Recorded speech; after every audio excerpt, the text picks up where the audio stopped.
Good afternoon, folks. Going to be doing this outside today.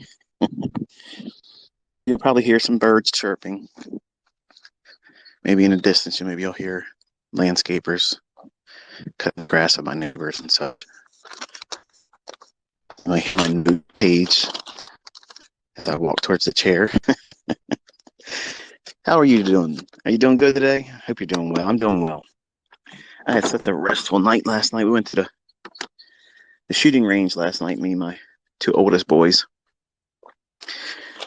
Put several hundred rounds through mostly my handguns, but my son Caleb, he brought his Glock, and that was his first time taking it to the range, so it was interesting to see him cowboy up. But anyway, it's such a beautiful day out here today, by the way. Hope it's nice where you are. I generally do these very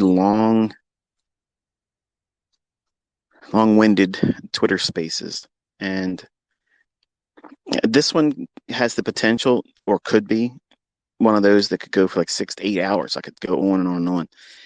But I'm kind of like introducing some ideas that I have in my first of 3 books. Some of the things, obviously, I taught in great detail in the past, and you can find all that information on my YouTube channel. So for the folks that are here that like to say, oh, see, he's plugging a book now. He's plugging a book. Well, I am going to write a book. I'm writing 4 of them. 3 of them are all technical, and they expound on the things that are on my YouTube channel. But you don't need to know anything more once they were added to the YouTube channel. I mean, if you just work with that, never buy the book or books from me, you'll be fine. You don't need it. But it's just for the folks that just simply want to know more. Okay, so, or want to have something nostalgia, 20 years from now, and I'm probably no longer here or whatever. You say, I got his book and I heard him talking about this stuff real time when it was being released to the public. But one of the chapters in volume 1 is time-based setups and models. And I kind of like want to just broad brush some ideas and conceptual views on price action that I want to instill in your thought process as an analyst or a trader in the making. Even if you're experienced as a trader, if you're profitable, if you trade with other approaches and such, and you just like to listen to me, maybe not necessarily use my content or my ideas. These are ideas that I think will complement every other form of trading. So that way everyone can put down their pitchforks and torches and not try to come at me, because I always tell everybody that what I teach is the market and everything else is subpar. This idea of time and price theory, it started with me when I was listening to Ken Roberts, which was the first person I looked at as a mentor in trading. And let me make it very clear, he didn't teach me anything that was profitable. Okay, so I'm not suggesting he's someone to go and chase after. He doesn't even do anything with trading anymore. But he produced this course or book, if you want to call it, and then build on it. And it was more or less like an introduction to trading. And if my memory serves me correct, he really had a business plan with specific brokers. So he was like an introducing broker that he sold a book and course around. And I'm sure he got kickbacks from the brokers, because I was paying $100 round term per contract. Like everyone else back in the 90s and 80s, it was very, very expensive to take trades back then. And it wasn't until trader brokerage firms like Lindwall Dock and the equivalent, we would have what would be considered then discount brokers, where you would pay $35 or $30 per contract. And today, hearing that, you're probably cringing, thinking, man, that's expensive. It was, which meant that you had to be very selective in your trading. You had to be selective in your engagements to any particular market, and you had to really know what you were looking for. Otherwise, just the commissions alone and drawdown through, the slippage that occurred would compound over trade after trade, and a break-even trader couldn't even survive back then. It would just be a matter of time before you were gone. Today, you have all the advantages of having very, very low cost commissions and or spreads. And I know some of you complain about that. Oh, this spread's too high. You're spoiled. You're you're absolutely spoiled. You have no idea what it was like to trade 30 years ago. You have no idea, no conceptual appreciation for the advantages that you have today. So when you have this inclination to want to complain about how the industry is this and that, you have such a wonderful, cheap, inexpensive approach to getting in this industry. Whereas, back then it was a lot more expensive. So time is a crucial factor in consistency, longevity, and success. Meaning that you need to know what you're looking for. Why do the setups, or why should the setups form? What's the basis or premise behind the setups? Like, what makes your trade idea that you're about to take, or what you're stalking or hunting, what makes it viable? Is it something that's, built on your impulsive tendencies to just look for something? Or is it rooted in something that's sound in logic? I want to touch on a couple things in this discussion. I don't believe we're going to go very long. And I usually say that in the past, and we go for hours and hours, but I don't want to kill the gems in this particular chapter, but I want to kind of give you an idea of like what is it I'm going to be talking about in these books, kind of like bringing together all the conceptual ideas I've taught, and even my own older students, they have been made aware of, and I've taught some things with them as well. But taking these conceptual ideas and making them into a model, I've said this many times in the past, I could make a model every single day, 365 days a year, and they would all be uniquely different from one another, all using the content that's already on my YouTube channel. Now that sounds like an exaggeration, but I assure you it's not. Because what you think a model is right now, if you're new, or you have a trading model that already makes money for you, and maybe you've been trading before, finding me, discovering me, or parking yourself down into a Twitter space like this for the first time. And you might think, well, I have a trading plan. I have this, I have that. I look for all these things to come into agreement. And therefore, I now look for a trade entry. Well, that's wonderful. You're not my audience, but you're welcome to be here and sit in and, share some time together. My audience is the individual that has been introduced to the idea of my order block theory, my fair value gap. Now, like since February, the interest in new week opening gaps, new day opening gaps, breakers, and all the other PD arrays that you've been made aware of. And you probably feel like there's probably one better than the rest. I want to learn that one. If ICT could just sit down in a Twitter space or do a YouTube presentation or do a live stream and say, okay, if I were going to just tell you the best of the best and get right down to the nitty gritty where the rubber meets the road, this is the only thing that you would ever need to do. That doesn't exist, because they're all equally effective to me. Now, from a mentor's perspective, I found that certain PD arrays and certain particular models are a little bit easier, more palatable for students, whether there have been a long duration of time spending, under my wing as an educator, or if they just recently discovered me like 21 or 22 or this year. And that being like the 2022 model, and now the silver bullet that I released on Twitter. And I have a lecture coming for that as well. As a reminder, I have a lecture for the new week opening gap that'll be on YouTube channel tonight at 10 p.m. And on tomorrow, Sunday, May 7th, 2023, I'll have a presentation for new day opening gap. And someday this week, I don't know how my schedule is going to allow me to do it, but I'll have the silver bullet AM and PM session model so that way you can have the rules for that and go off and have some fun with that as well. What is a time-based need or influence in trading?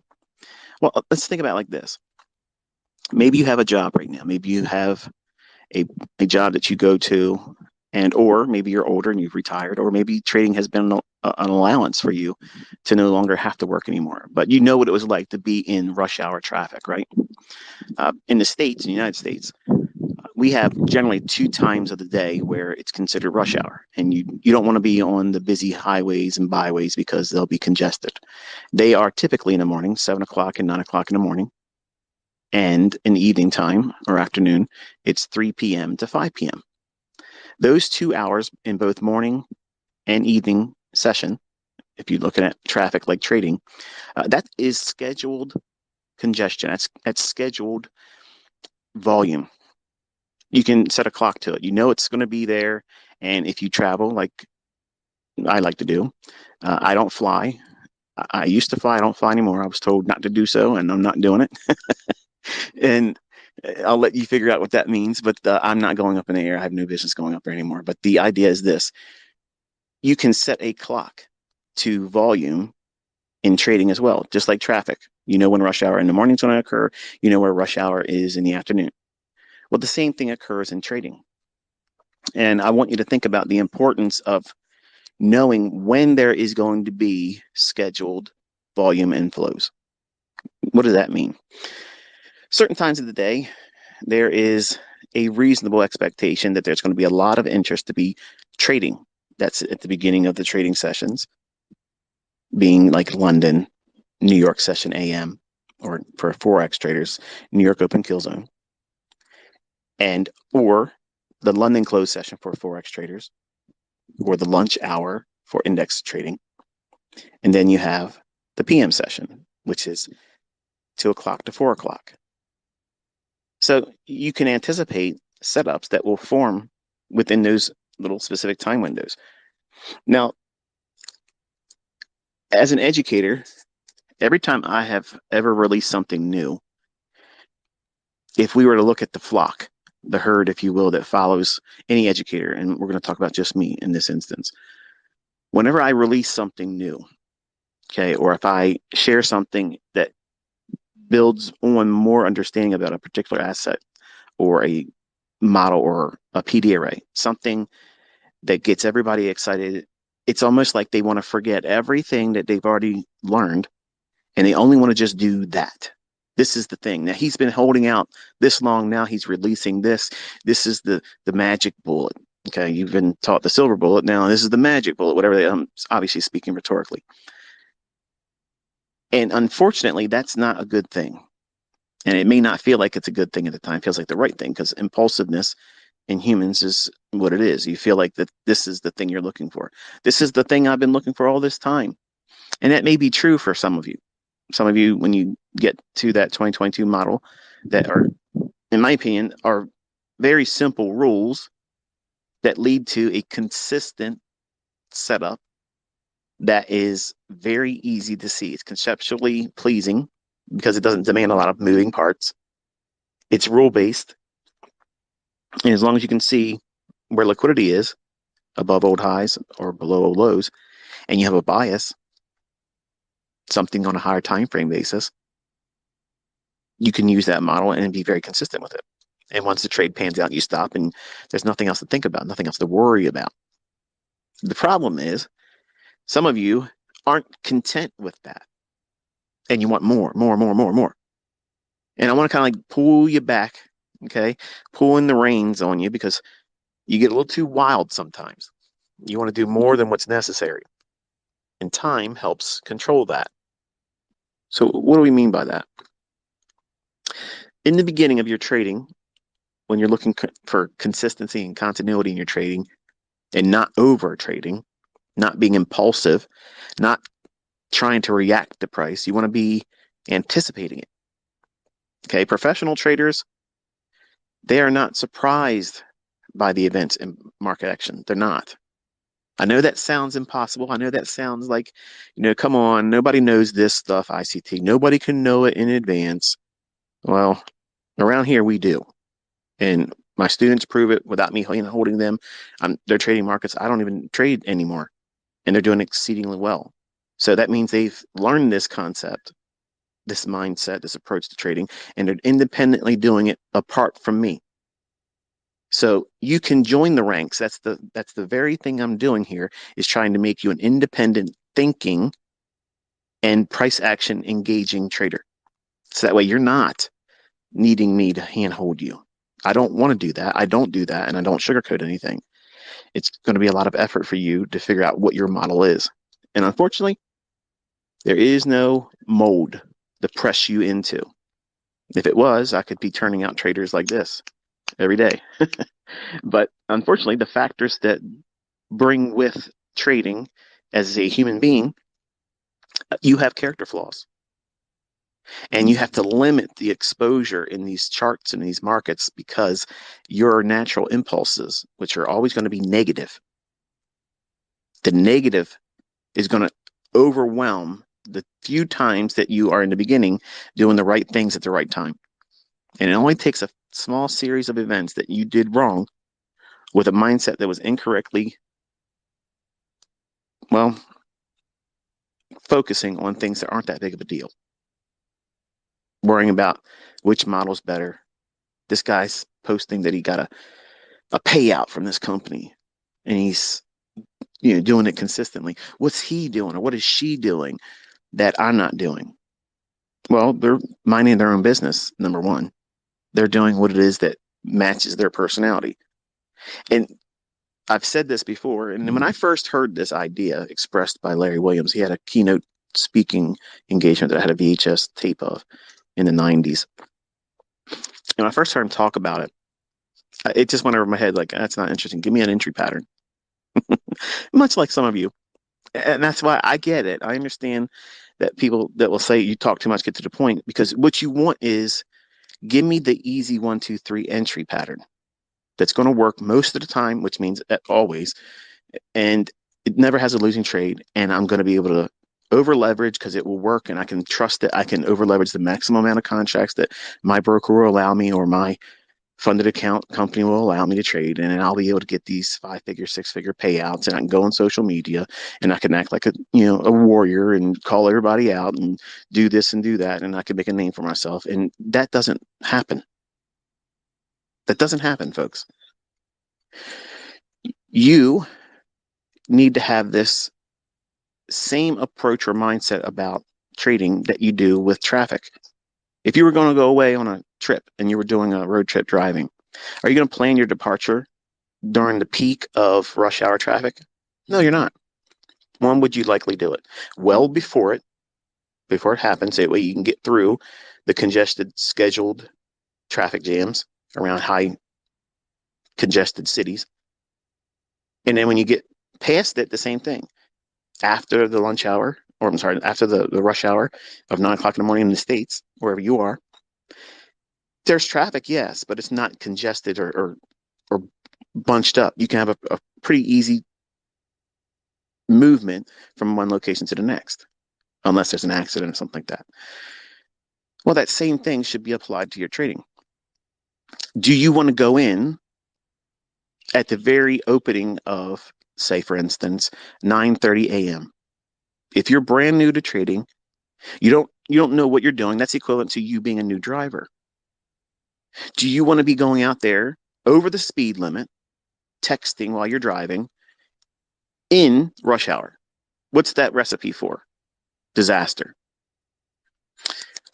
Okay, I got a guy over here cutting a tree down, so that's not going to sound good on this recording. So let's take it inside here. Some of you are like, I don't care, just talk. And others are like, yeah, we don't like these birds chirping, dude.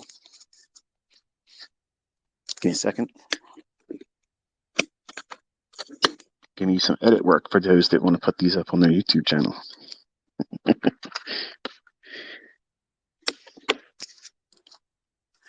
All right, so you don't want to schedule your trading, if you're brand new, at the very opening, like the first minute or two of trading, because you know that now everybody's in there dogpiling in to take trades. So you think everybody in there is going to be pushing the market up because of their buying pressure, or they're going to be sending the market lower because of their selling pressure. And again, that's all misinformation, that you're all trying to do something at their incorrect time, and that compounds the likelihood of you wrecking. Just like in traffic as a new driver, you don't do all those high speed maneuvers when you're inexperienced. You don't distract yourself with social media during your driving or in your trading. That means keeping up with everybody else. You need to be minding your own business and watching where you're traveling. When you're driving, years and years ago, they taught defensive driving. It was called the Smith system. And I learned a lot of defensive driving skills that really find their way in my teaching as an educator in price action. You may not realize it, but it has a lot of sound logic. You don't want to be reacting to the drivers around you. Now, obviously, we would have to. In price action, you don't want to be reacting to the knee-jerk reactions in lower time frames, because you could be convincing yourself rather quickly, oh, it's not going to do what I thought it was going to do. Let me do this because now this 1 minute chart or this 5 minute chart has done this or that. The same thing with driving. You need to be anticipating not only what you're going to do if this or that happens, but you have to drive the cars around you. As a CDL driver, you have to learn to anticipate when they're not going to come over into your lane without signaling. And it's probably a game you probably played in your own driving. You're thinking, okay, because I'll tell my wife all the time, I say, watch this guy up here. He's going to come over. He's not going to signal. And he's going to go over one more lane, and he's going to go up and race past everybody else. So how do you know that? 30 seconds later, he does it. She's like, what in the world? Whatever. And of course, she rolls her eyes, and I'm peacocking next to her, like, I'm ICT, baby. What are you talking about? What are you talking about? Of course, I'm going to know he's going to do that. So the same thing happens in the market.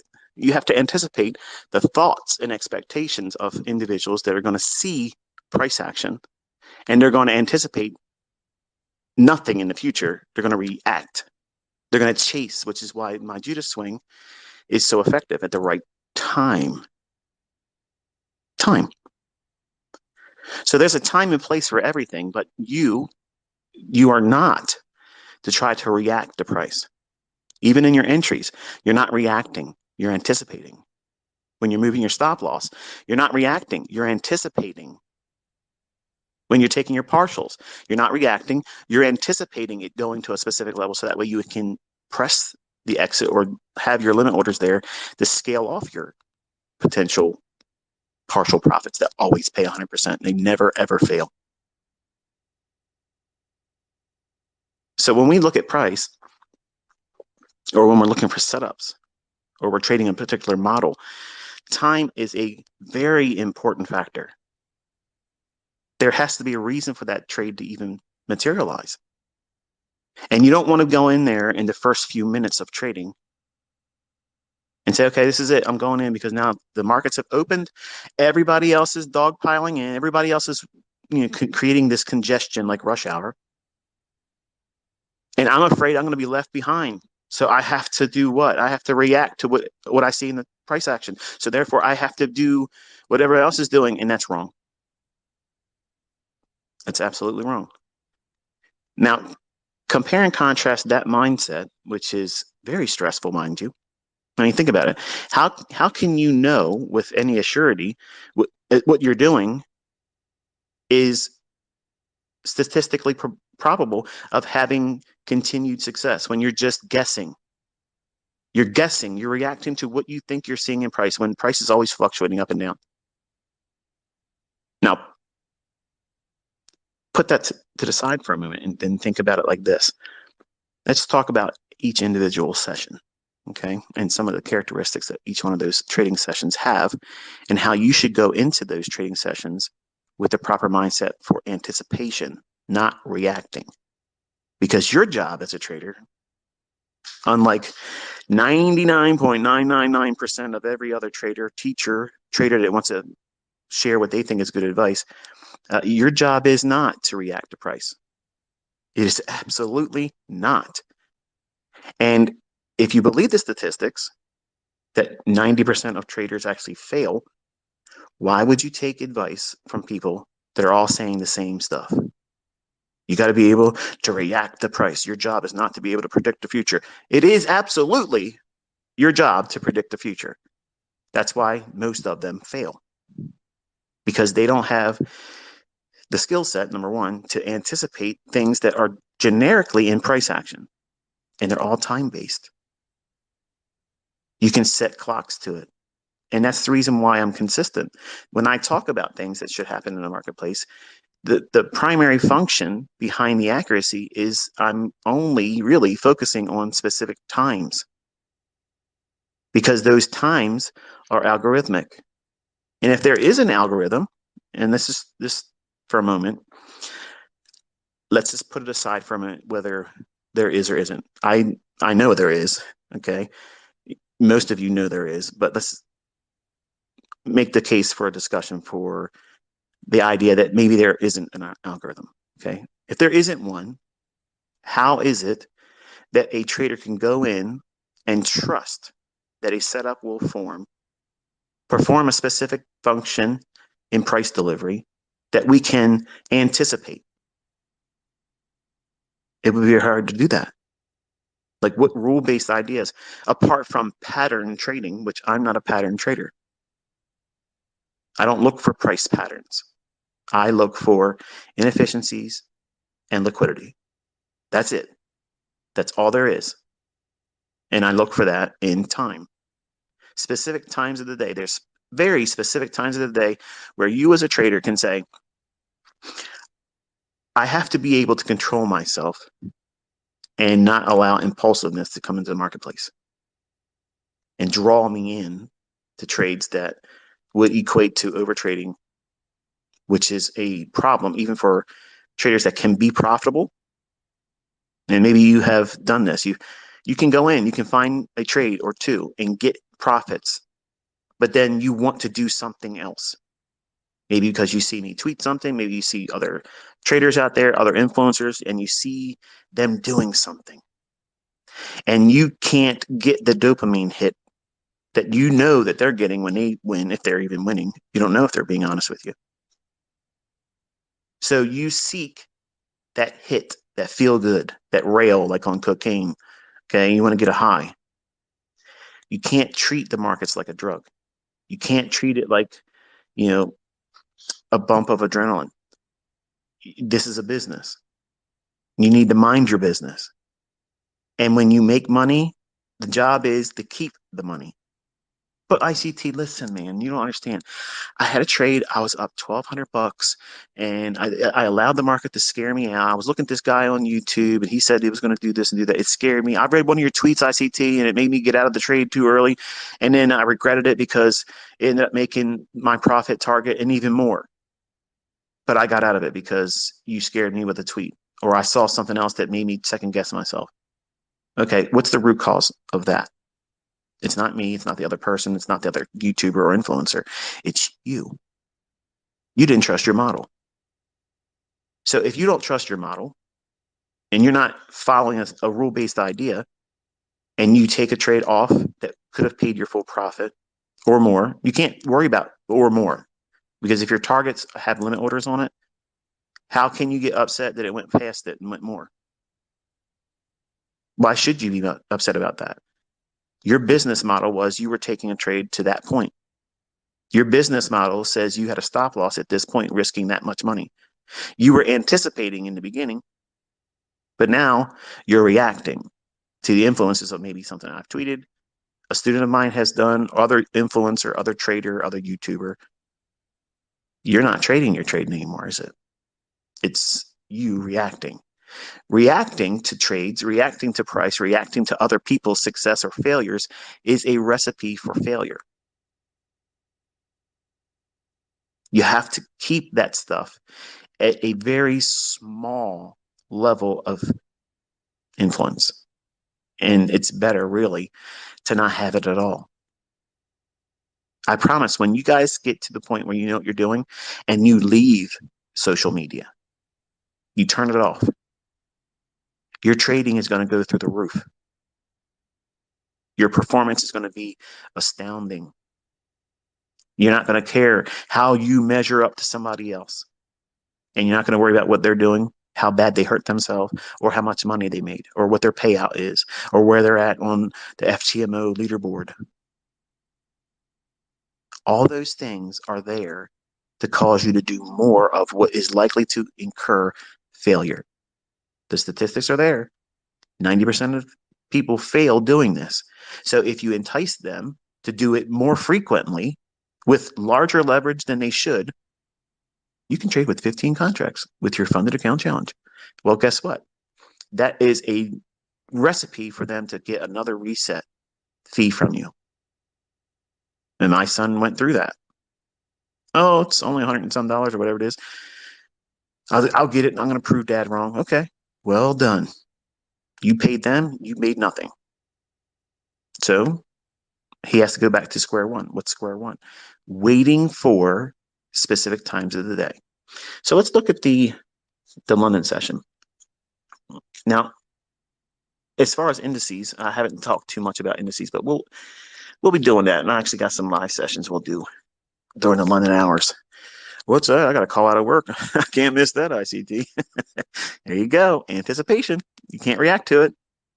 So London, by characteristic, what I'm referring to is, we always refer to things in New York local time. So whatever the time is in New York, you need to have a clock set at your trading desk that is always showing you New York local time. I don't care where you live in the world, everything algorithmically is running on New York time. I don't care who tells you otherwise. I don't care. Okay. This is the way it is. Just submit to it. So when I talk about specific times of the day, it's always on the basis of New York. Okay. So London time between 2 o'clock in the morning, New York local time, to 5 a.m., New York local time. That's a 3-hour window. And the sweet spot is between 2 o'clock and 4 o'clock. So those 2 hours, but it can extend to 5 a.m. Generally, you're going to get some kind of false breakout. Okay. And that's not earth shattering. There's always been some idea of expectation of anticipating some false breakout in London. That's just the natural characteristic to it. What you need to be concerned about is where we are coming from on the hard time frame, weekly and daily chart. If you're trading in London, if you're not referring to the weekly and daily for your setup, you're trading blind. You have to look at what that weekly, what's the importance of the weekly chart, Michael? Well, I talk about how you can anticipate, not react, anticipate where that weekly chart candle that's forming, or that will form tomorrow when it starts on Sunday at 6 p.m. when all trading begins. Now we're starting a new weekly candle.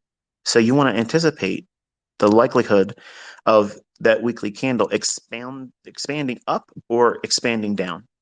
And you're looking for an inefficiency or stops that's most likely going to be the draw. It doesn't mean you're going to be right.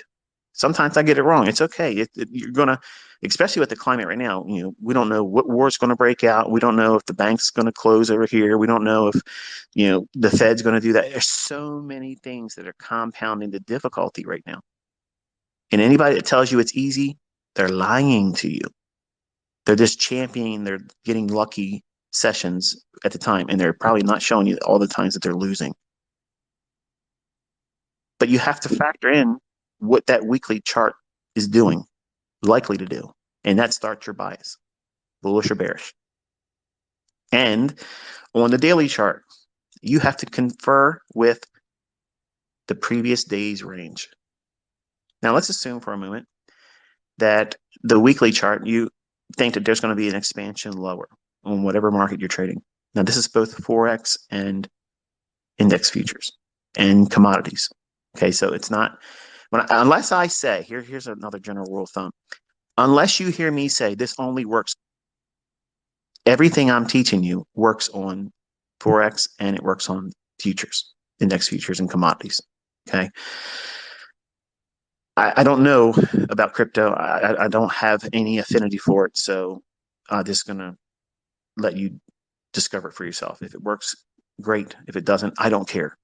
I don't care either way because I'm not going to be trading any of that. So London, you're going to look at the previous day's range, and let's assume that you're looking for lower prices. You think that that weekly candle is going to expand if yesterday's daily range is up close or down close. There's more advantage if the candlestick from yesterday is up close because you want to see a move that breaks below that yesterday's low.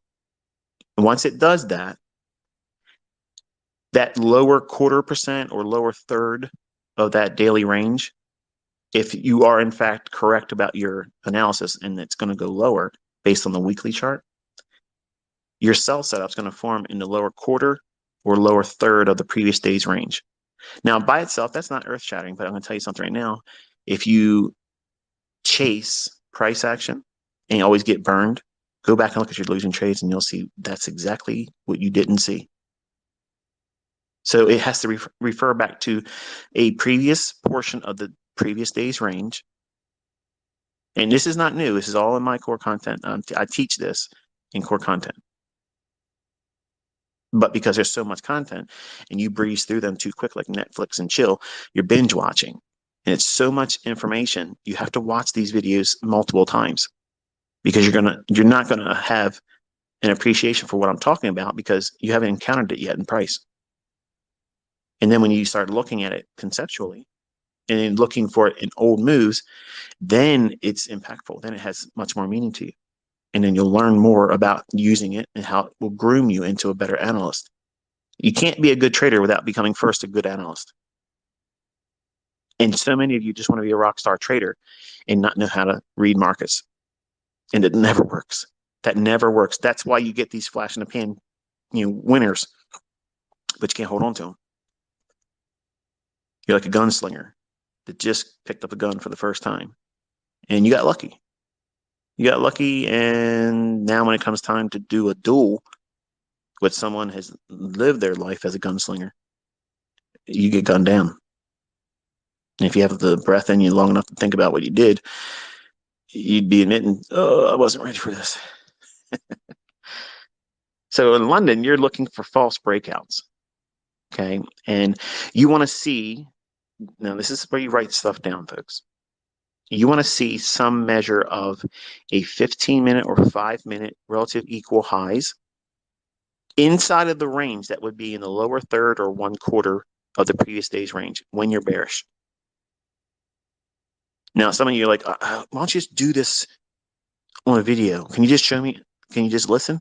Because I'm explaining it to you. This is how you learn how to do it. You go into your charts looking for it. And when you find it and you do examples of logging that and having dozens of them as examples, then it's more meaningful because you found them using these rules. Whereas if I just show you a chart, oh, okay, well, it doesn't mean anything to you. You didn't do any work to look for it. But when you see it and you study how it reacted in price after that, okay, we're anticipating that future reaction by price. We aren't reacting to price. We're anticipating price to do these specific things, which is what? If we're bearish in London, you want to look for a single high or a relatively equal, like equal highs inside of the previous day's lower 1/3 or 1/4 part of the daily range of yesterday, whatever the yesterday is. If it's a Monday, it's Friday's daily range. Otherwise, it's whatever the previous trading day is. That's pretty simple rules, right, folks? So in between 2 o'clock and 4 o'clock, we would anticipate a rally above those relative equal highs on a 5 or 15-minute chart, whichever one's easier for you to see. Regardless, you'll see it. If you want to use a 15-minute chart as a bellwether, I use that as mine. But you can look at it on a 5-minute basis. And as it rallies above that, what's going to be resting above those relative equal highs or single high? Buy stops. And the characteristic for the London session is to run up and entice traders to chase it going long. When in fact, it's a function of running into buy-side liquidity for smart money to absorb those buy stops and be counterparty as they flood the market with buy orders. Shorts are entered by smart money there because it's a run on liquidity. It's engineered to provide a entry mechanism for smart money to go short. It takes a lot of confidence to take that type of trade because usually in London, the Judas swings are very violent and they're quick. and it feels like it's going to go up 100 pips. It's going to go up, you know, 80 handles on the S&P. Look at this thing move, man. Wow, it's going up 12 handles. Look how fast it's moved. This thing's going to keep on going. If you feel that way, you're reacting to price. When we're looking for that to be a run real quick to get to those stops so that stops can't be pulled. And once that happens and the orders are not pulled by the traders that have those orders resting there, we anticipate price rejecting there and going lower. Now, if you can't take that type of trade or entry in the beginning, you won't. Let's just be fair. I say this all the time. Buying sell stops and selling short buy stops is one of the hardest things to do as a trader, because at the time when it happens, it's fast, it's furious, and it's scary. And you have to know what you're looking for, which is why you have to anticipate and predict the future. You have to. Profitable trading is predicting the future, folks. I don't know why you want to argue with that, but that's what it is. Reacting to price. Okay, you reacted to what it did and you entered into a trade. Now what? You just let whatever the wind carry you in the current without a rudder. You just, whatever happens, happens, man. You know, stuff's real random. If that's how trading really is, to hell with that. I'm never going to do it. I would never do that. Anybody in their right mind that would go into a venture like that, risking money, saying, well, you know, you just got to see what happens. You know what that did for you when you started your demo trades, right? You get out there, let me just push the button on board. Let me see if I can make $5,000 in 10 minutes, and you lose. So you know that mentality, what it does for you. And it's not going to change with real money. Let me see what happens if I push the trade on. Boop, there it is. I got funded. I got through the portion of where we pass it. Now let me see if I can just make one of those real quick 5-figure withdrawals, because you know, if I get one of them, that'll be enough to carry me through, even knowing that I don't know how to trade. And you wrestle with all that stuff because you're trying to do stuff that you're not prepared to do. You don't know how to anticipate. You're reacting, but you call it anticipation. You may share it with the community and me that you found a trade, but you're probably not being honest about what you felt the entire time you did it. It was just that one that panned out for you. So I'm not trying to encourage that type of thing in our community or in any of my students. You need to be 100% honest. And if you're struggling, find out what you're struggling on. But having a time-based approach helps you identify where your problem areas are. If you're not trying to trade at a very specific time of the day, how are you going to be able to measure your progress? How could I fix your issues for you if I was to sit down with you? I'm not making this invitation for you folks. I'm just saying, if you were granted the opportunity to sit down with me one-on-one, side by side, right next to each other, and say, okay, ICT, here's my problem here. I'm doing this. I took a trade in London and, you know, this, that, and other thing. And then I saw this trade in New York and I was doing this and doing that. And then, you know, I made some money there and I was like, you know, I want to go into the afternoon session. I'm going to trade the last hour in S&P. And then I lost everything. You know, what am I doing wrong? You know, number one, you're over trading. Two, you're not being a specialist. You have to be a specialist in terms of what market you're going to trade and what time of day you're going to trade. See, in your mind, you're thinking, wow, I can trade the London session. I can trade the New York Open session. I can trade the lunch hour when they run on stops. And then I could do the PM session. And I got the 2 silver bullets in the AM session, the PM session. Good grief, I can do this. And all of a sudden you're you're top of the leaderboard of FTMO and you're winning the Robbins Cup and you're blowing everybody else away on social media. And I get it. I know that's what everybody wants to do. But you can't do that. You're learning all of this at your own pace. And some of you, if not all of you, are not providing the permission that you yourself require of yourself to take whatever time is necessary for you to learn how to do this. Books, authors, teachers, mentors, courses, products, none of that is going to remove the impact that you yourself bring to this. The learning curve is going to be whatever it is for you, however long it is, because of who you are and what you wrestle with. And pretending that you don't have any of these problems that I talk about and other traders may refer to is nonsense, because there is no perfect student of the market that came in with no baggage or no mental barriers. Everybody has their own things.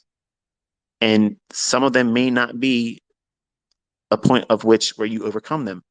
And it might not be feasible for you to do this. And then you would have to submit yourself to someone that does it really well and you buy their signals or setups or their product. And in that case, I don't think that's wrong. I don't, if someone can prove that they have something that works or they have a signal service that does well and you can't do it yourself, I don't think there's any shame in that at all. There's no shame in that because it's difficult, folks. You're the deciding factor in whether you're going to succeed or not. It's not the thing that you're using. It's you. It's you and what you are willing to do and what you're not willing to do. So in London, you're looking for false breakouts and runs above relative equal highs when you're bearish or a single high that is inside of the previous day's range. Now, I know there's no chart here, but I want you to think about it conceptually. Let's look at it like this. If you have note-taking instruments in front of you, this should be an easy thing for you to do. Let's just say, hypothetically, you draw a rectangle, leaving room for a rectangle to the right of it, okay? So you're going to draw a rectangle, and at the top of that rectangle, you're going to say 100 is the high, and the low is 20. So you have a previous range of 80 units. It could be pips, it could be points, it could be whatever. But we're going to say it's 80 units. Then you're going to see where you open up at 2 o'clock in the morning, New York local time. Wait a minute. What do you mean open up, ICT? Wait. Look. You just said, and I understand that the market starts trading at 6 o'clock. What are you talking about opening at 2 o'clock? Yeah, now we have a new opening range. 2 o'clock's opening price. What is that? The first opening price on the first 1 minute candlestick at 2 o'clock, New York local time. You want to note that. Now that's an important price point. From that price point, you want to see it be, if you're bearish, you want to see it be below the 20 level of the previous day's range, because that's what that rectangle would represent. And that's, for example, let's just say at 2 o'clock on the trading day that you're in right now, say it's 18 in reference to the previous day's range. So now you're below the low of yesterday's daily range. So from 6 o'clock all the way now to 2 o'clock in the morning, the market has done whatever it's done. If those highs, that relatively equal high or a single high in the previous range between 20 and 80, if there's a single high or relative equal highs in that lower 1/3 or quarter point of that previous rectangle that you're drawing out, that represents the previous day's trading, you're anticipating at 2 o'clock in the morning on the trading day that you're watching price at right now, you want to see a Judas swing shoot up. You're going to anticipate that. You're not going to react to it. You're waiting for it. You want to see that very thing happen. Now, as an ultra short-term scalper, you can buy that, but you have to be very nimble because it can go up there and turn on a dime quickly, because London is a false breakout characteristic time period. When it runs up there, why are we anticipating a run back into the previous day's range, but only the lower quarter or 1/3% of the range? Because we don't think that the previous day's high is going to be taken out. And we don't think that half of the previous day's range is going to be a factor at all. The best shorts are going to occur in the lower half of the previous day's range when bearish. What did you just say? The best shorts will occur in the lower 50% of the previous day's range. Where do they form? Above old highs, inside of that range. Where you look for it, just like the algorithm will look for it, it's going to look into 15-minute high or highs or 5-minute high or highs inside that range. So if you're in a 5 or 15-minute chart, it can't hide from you. It's right there. And you're going to anticipate the market running up there. And when it does, you paper trade it. You tape read it. You do not live trade it. You have to condition yourself to do this. And it takes weeks and months to do it. Not, oh, a couple weeks I've been doing it. I know what I'm doing. No, you don't. No, you don't. You do not. It takes time to desensitize yourself to the fear that London can create, because it's very, very volatile.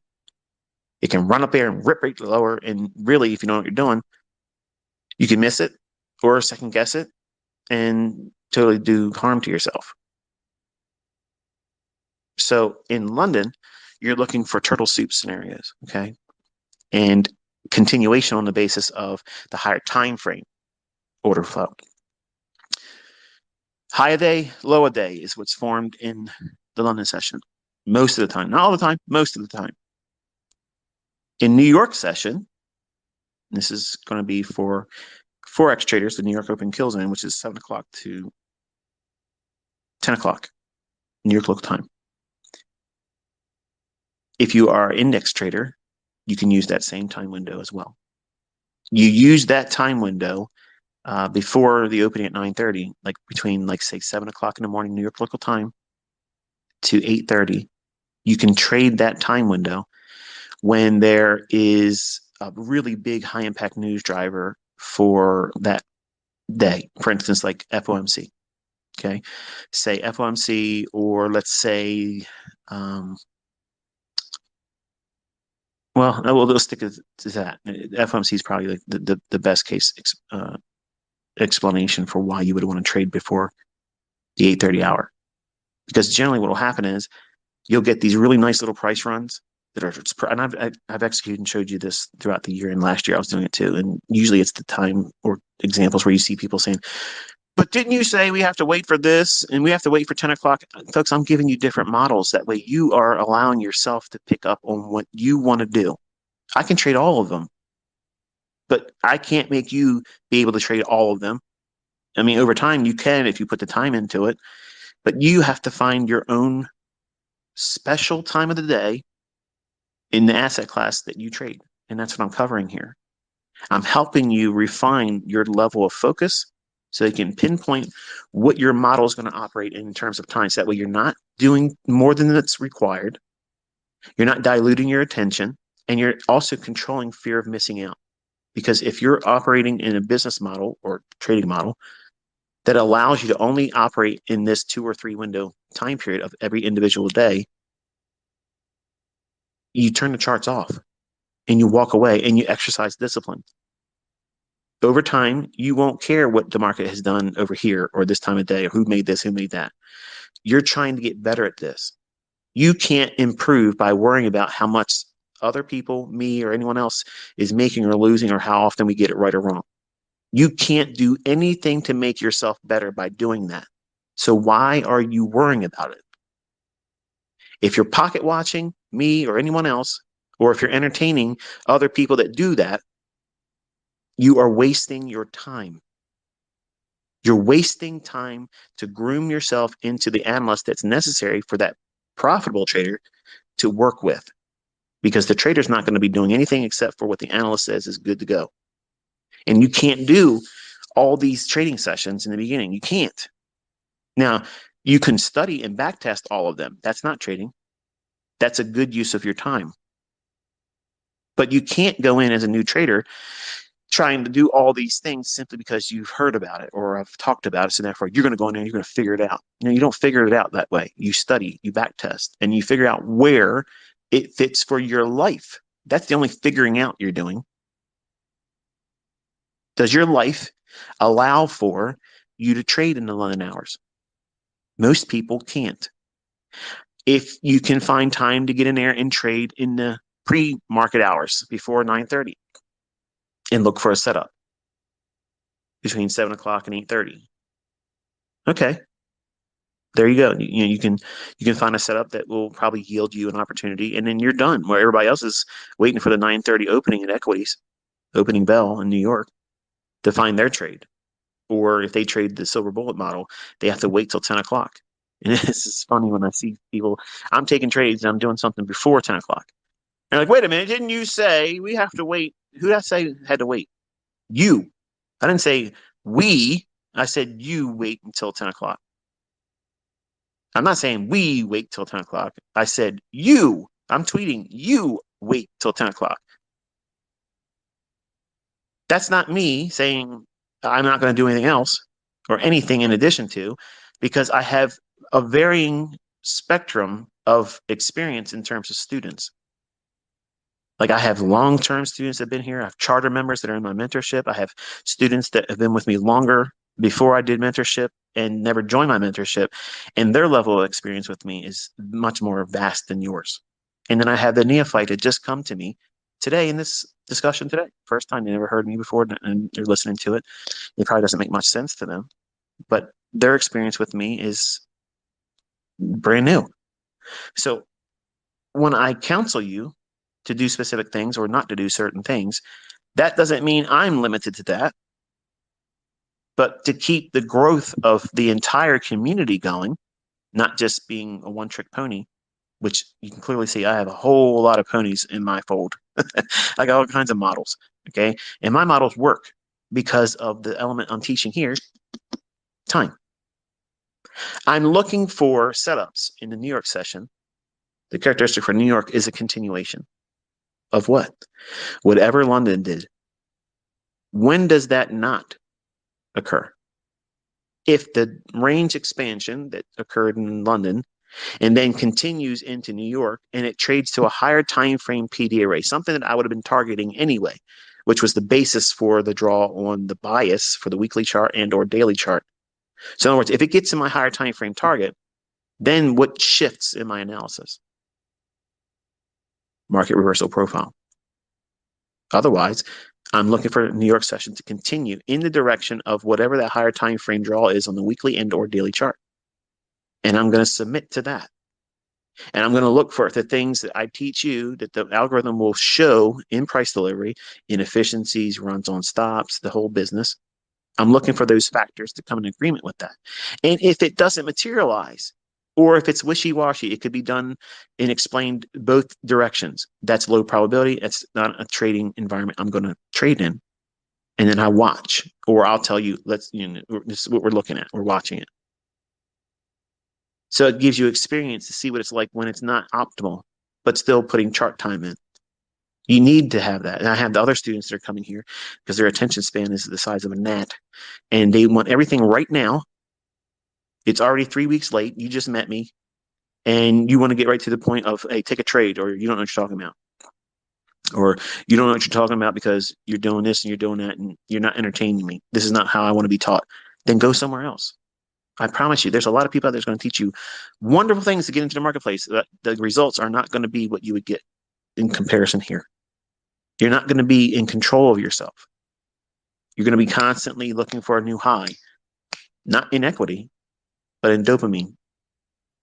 And that's what social media traders and influencers present to you and provide you. I'm not trying to do that. Now, when the market performs a specific way, then obviously I'll put a meme out there, a little funny little, you know, tweet of some kind to anchor it emotionally to you, not to make it look like we're celebrating, ego or anything like that. It's to make you feel like this was worth you watching it. And if it causes you to smile or laugh or, think to yourself like, oh, no, ICT's a ham, it anchored it. And that's all I'm aiming for because it's meaningful because you didn't take a trade. So I have to give you that cookie, that yellow belt from a white belt to a yellow belt. That's that little progression for you as a student because you didn't take anything out of it money wise. You didn't lose any money, you didn't make any money, but I have to anchor it to something that you can recall or inspire you to journal it. Because until it makes its way into your journal, it's wasted time and attention. And I'm going to say that again. If you're watching or listening or look at my tweets and you do not journal the things I'm calling your attention to, you are absolutely wasting your time. You're not wasting my time. I know this stuff, but you're wasting your time. And that growth, that learning curve is being elongated and pushed further into the future by you not doing the simple thing of simply logging the experience. What does that mean, logging it? Framing it in your chart by time. When did that setup form? In the times I'm talking about here. And we have a couple more I'm going to get to, but you look at it in the basis of time. And how does that move fit in the grand scheme of the last 3 trading days? Where we are in terms of what the weekly candle was likely to do, expand up, expand down. Where did it occur in the calendar event for that particular trading week? Did it occur on the heels of a medium or high impact news driver? In other words, you look at the economic calendar, if a medium impact or a high impact news event report or something like that? Was it on the heels? Does it occur after that market report hits the wires and people can see the data? Or was it in between a medium or high impact news day? All those factors mean something. And you have to find your own comfort in how you're going to trade. I don't say traders need to be afraid of medium or high impact news days. We want those days because there's going to be a lot of manipulation. And then if they're going to manipulate the market, that means they're going to punish one side of the marketplace. And we can see clearly what side's going to be punished. I do this every single week. Every time I sit down with you, I outline what I think is going to happen. And for the most part, it pans out. Not always, but most of the time it does. And it's all based on time-based principles. It's scheduled volume inflows, that these things occur because this is where all the orders are going to come in, or they're going to run for the pending orders that are in existence in price action, and how you're going to engage that. And it may feel like a whirlwind of ideas that you're being confused by because I'm always introducing something, or I'm executing on a model or approach that maybe I haven't taught you yet. But I don't like sitting down anymore because I've been here doing it long enough that people know that I can do this. And students know that I can do this. Even the people that don't like me know I can do it. But they just want me to jump and dance around for them. Okay. And that's entertainment for them. I want to be able to show you examples and then teach you the logic that was utilized in it, not like I've done in the past, or I've taught many things theoretically. Say, okay, here's conceptually, this is what you do, da, da, da. And then people go out there and they can't do it themselves, so they assume, oh, it doesn't work. Wrong. You can't make it work. I wouldn't waste my time putting it into rules and presentations if it wasn't logical and if I couldn't do it.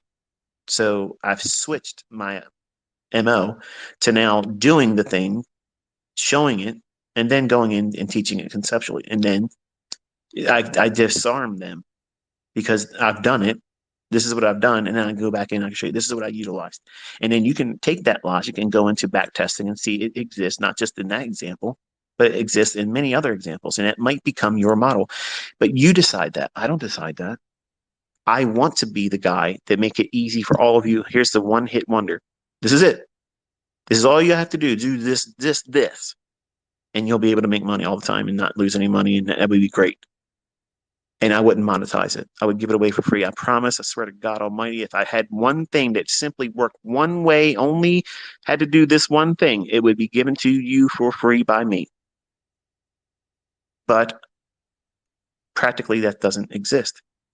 Realistically, it can't be obtained because all of us have our own individual quirky characteristics, their own personality, and you have character flaws.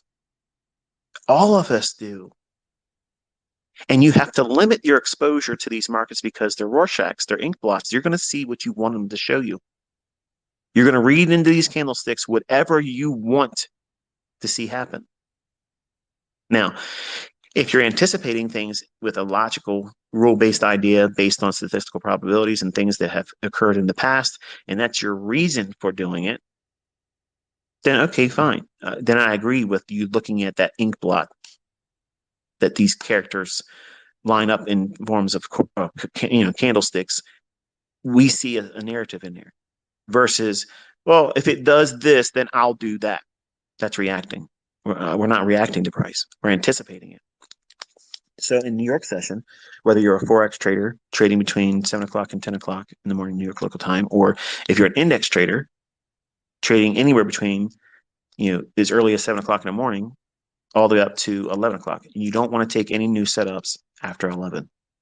Unless, now here's the caveat now, unless your model is to trade in the lunch hour, which takes much more experience. In the beginning, I don't want you to try to do that because you probably don't know very well where liquidity would be resting, how it would work against the range that's already formed for that particular day. You wouldn't know what liquidity pool to aim for, what specific low. And if you think about it, when I do trades, well, look at what happened on Thursday. I did it real time. I said, okay, I'm taking 3 of the remaining 6 contracts off because now we're 50-50. Would you have known enough to do that? Chances are probably not.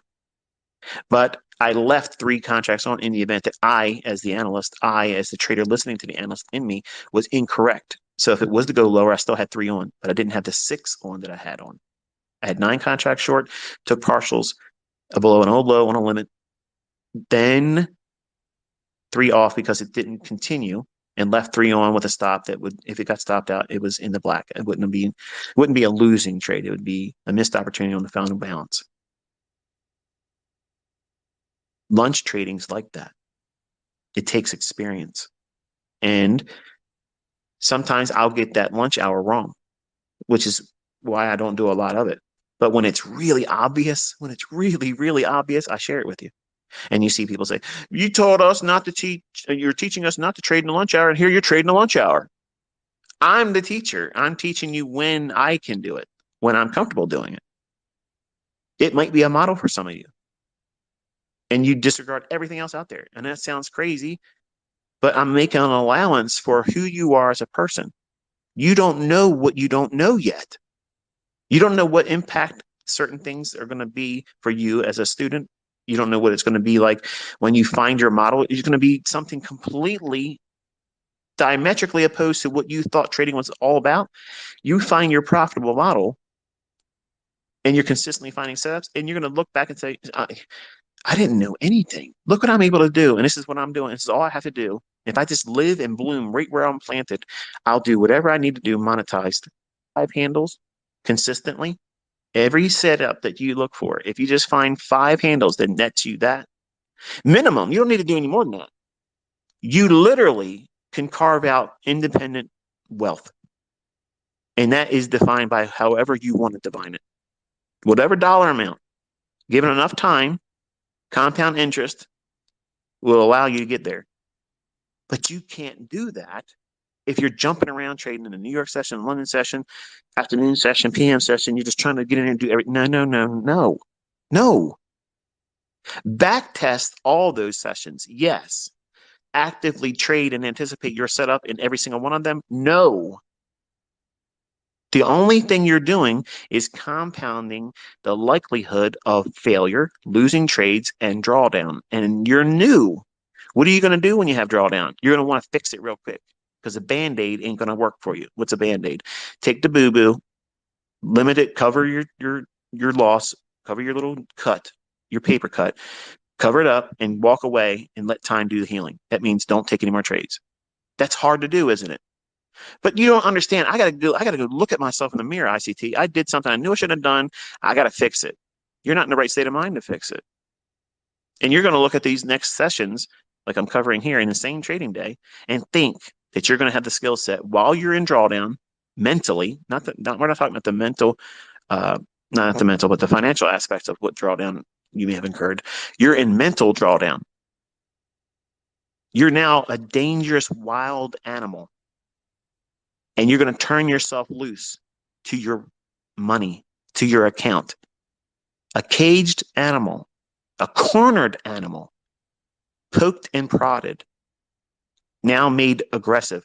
That's what you are. You're aggressively trying to take back what somebody or something or the market took from you when you did it to yourself. The Band-Aid approach is the right way.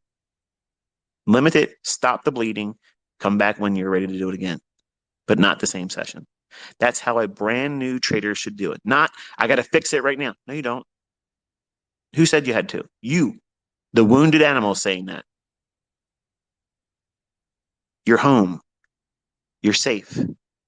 You're in a position where you can't lose any more money. You are out of the market. You've been stopped out or squeezed out.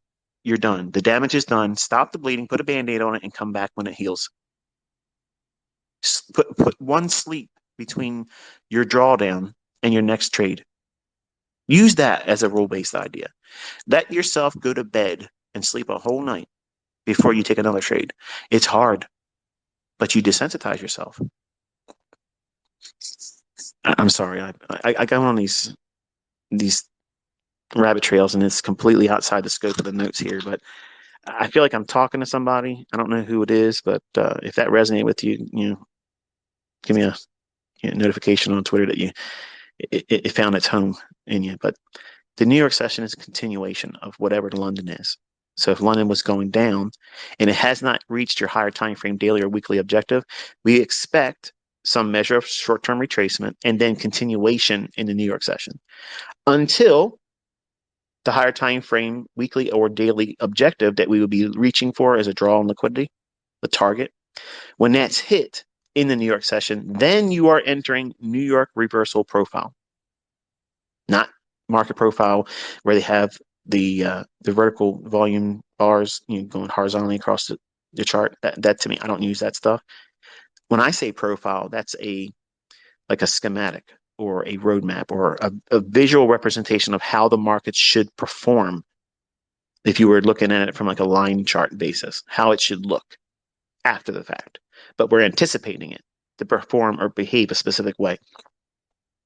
So New York sessions continuation of London, and then New York goes into market reversal profile, where whatever happened in London in the early stages of New York now reverse, and the market goes a different direction.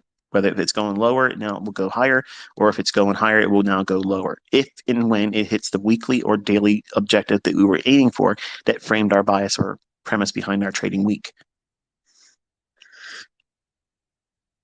Silver bullet inside of the AM session. That time window is very, very specific. It's inside of 60 minutes. Now, that doesn't mean the entire trade is encapsulated inside that 60 minutes, but most of the time you're going to find it is. But you can find the entry in between 10 o'clock and 11, and all you're looking for is a continuation of what London and or New York is outlining. So we have a target. We're looking for a draw on liquidity. It could be a new week opening gap that we're aiming for. It could be a fair value gap above the marketplace that we're aiming for if we're bullish. And that draw on liquidity is what we're looking for, a reach from that fair value gap that forms, whatever the fair value gap, the first one that forms between 10 o'clock and 11, that one, you're going to see that right there, that's going to be a catalyst for a minimum 5-handle run. The problem is you're not patient. You're impatient. And you're not going to sit still long enough to wait for that fair value gap to form. You're not going to have your chart annotated where the draw on liquidity is going to be reached for. So you're having all these indicators on your chart because you're looking for things to qualify and quantify and confirm something that my concepts don't require an indicator to tell. I'm anticipating before your indicator shows whatever the indicator is going to show, I'm already anticipating all that stuff before the candle's even formed yet that would constitute your indicator creating the setups that you're using it for.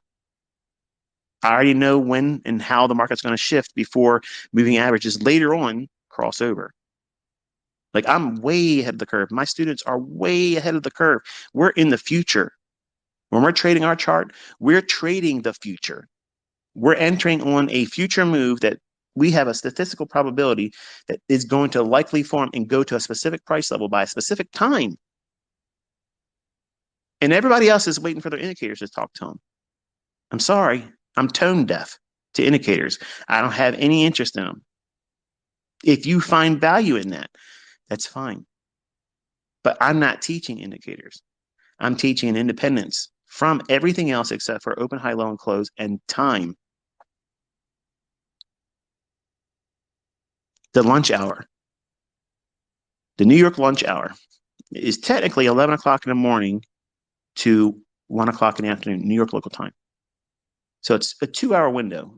And the reason why is back in the days where we had open outcry and electronic trading hadn't really taken off yet, sometimes if the morning session had a really nice move, guys would go grab a bite to eat because they felt like that we would have a very busy afternoon session. So they want to go early, beat the lunch rush to whatever it is that, they would go and run and get their lunch. Sometimes they would eat at their desk. And others would be just hopped up on goofballs and simply not leaving the floor and just trade through the lunch hour. But lunch hour trading is a real thing. And the algorithm operates on that mechanism of reversing back to whatever the session in the morning stops, wherever they're at, whether they're bull stops or not bull stops, buy stops or bear stops, sell stops or buy stops rather, buy side or sell side. And As an example, let's assume that we've watched the market go higher in London, and then we had a continuation in New York. And whatever the target is that we had for our weekly chart or our daily chart has yet to be reached. So we're still below it. Your expectation for the lunch hour between 11 o'clock and 1 is you want to go through and look for where a relative equal low or a 15-minute low is, because that's exactly where the algorithm is going to go. Don't take my word for what I just said. Don't just say, because ICT said it, I believe it. No, go back and look through your charts and you will see what I just said is algorithmically proven to you. It goes on every single week. It happens this way all the time. It does it all the time. It's flawless. It never fails. It's always in the charts. You can set your life around it as a model. This is one way that you can look outside of the AM session and the PM session and go right in there. Once you understand how liquidity works and what you're looking for, that could be your model, your setup. And I have done examples of that last year and this year, recording my entries. And you're buying those sell stops. As it runs underneath it, you're buying it. What makes it better? If there's a fair value gap or a volume imbalance just underneath that low, that right there is a unicorn. Why is it going to go down there? Because it's going to pick up more orders to allow smart money. It's not selling pressure. It's not a lack of buyers that lets the market drop. That's all the BS that's told to you in books and other authors and people out there that say, I've been in the industry. I used to be a trader at the desk. I'm a market maker.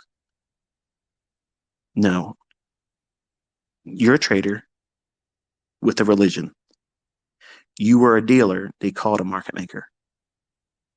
I'm talking about the mechanism that is the market that was coded and brought to us as a price engine that causes the fluctuations in price. And then you chase it. Other traders, they chase it. They go in there, buy and sell after it. It will use that human psychology to know that there will be trades printed at the levels they want. When the algorithm's running, it's not going to go to some random level. It always goes to something that I've taught you as a PD array. It's always like that. But yet you dismiss it as it's buying and selling pressure. It's this. Elliott had a wave. It caught a wave. There was supply and demand, buying and selling pressure. It took it up there, down there, whatever. It was my harmonic platypus pattern. Something that, it takes more faith to believe in that than simply there's an algorithm that controls how far price will go. You have a belief and understanding that there's a circuit breaker, right? The market goes down this much, they halt trading, and it has to be, a number of time. Interesting, isn't it? Time has to transpire, and the market needs to uptick before they'll let lower prices start. Well, what in the hell do you think that is? That's control measures. You think that they're going to let us, John Q. Public, Jane Q. Public, we're going to be able to wreck the markets and crash them if we want to collectively? Reddit folks thought that they were going to do that last year, didn't they? Woo! It didn't happen, did it? It did not happen. Sorry. Sorry. But I told you that was not going to work. But they used them. They let them think that they were pumping it up. They bought it, and then they started selling it, distributing it when they were doing what? We're going to kill these market makers, and we're going to kill these fund managers, and we're going to put them out of business. That didn't happen. And they were laughing at all of you on Reddit. And I told you before it was going to happen. In lunch hour, that 15-minute low, when it's been bullish and we haven't hit that weekly or daily objective, it's going to roll down there. It's going to go right below that low. And it's going to engage those sell stops. And the market's going to be flooded with willing sellers at a low price. Why? Pray tell, would that be advantageous? Because smart money will be buying those sell stops to reaccumulate new longs, add to or start new positions, and wait for that higher time frame, weekly or daily chart objective to be met. And then you'll watch the PM session roll through and reach higher to that target or get closer to it ever so slightly. That's that liquidity matrix. Understanding where you are in it. You have to know where the market's going to go. That's the first rule of Fight Club here. You have to know, where is it going? You have to know that. If you don't know that, everything else afterwards, you're lost. If you don't know where you are going, where the market's being led to, it's an obvious level. It's in your chart. And that's what I'm sharing my experience with. I'm pointing to those things. I'm hoping that you're aligning yourself with, okay, I'm going to submit this studying price delivery in the basis of it's going there, and filter out all the things that would be opposing that as an idea in terms of trades, accepting the fact that there will be fluctuations that you didn't participate in. That's okay. That's discipline. That's you sticking with a rule-based idea, and you're keeping your focus on what is the highest probable direction. The market goes up and down, folks, up and down, up and down. But where it's going to ultimately, once it gets there, then you can look back and say, wow, yeah, I can see how it was obvious there.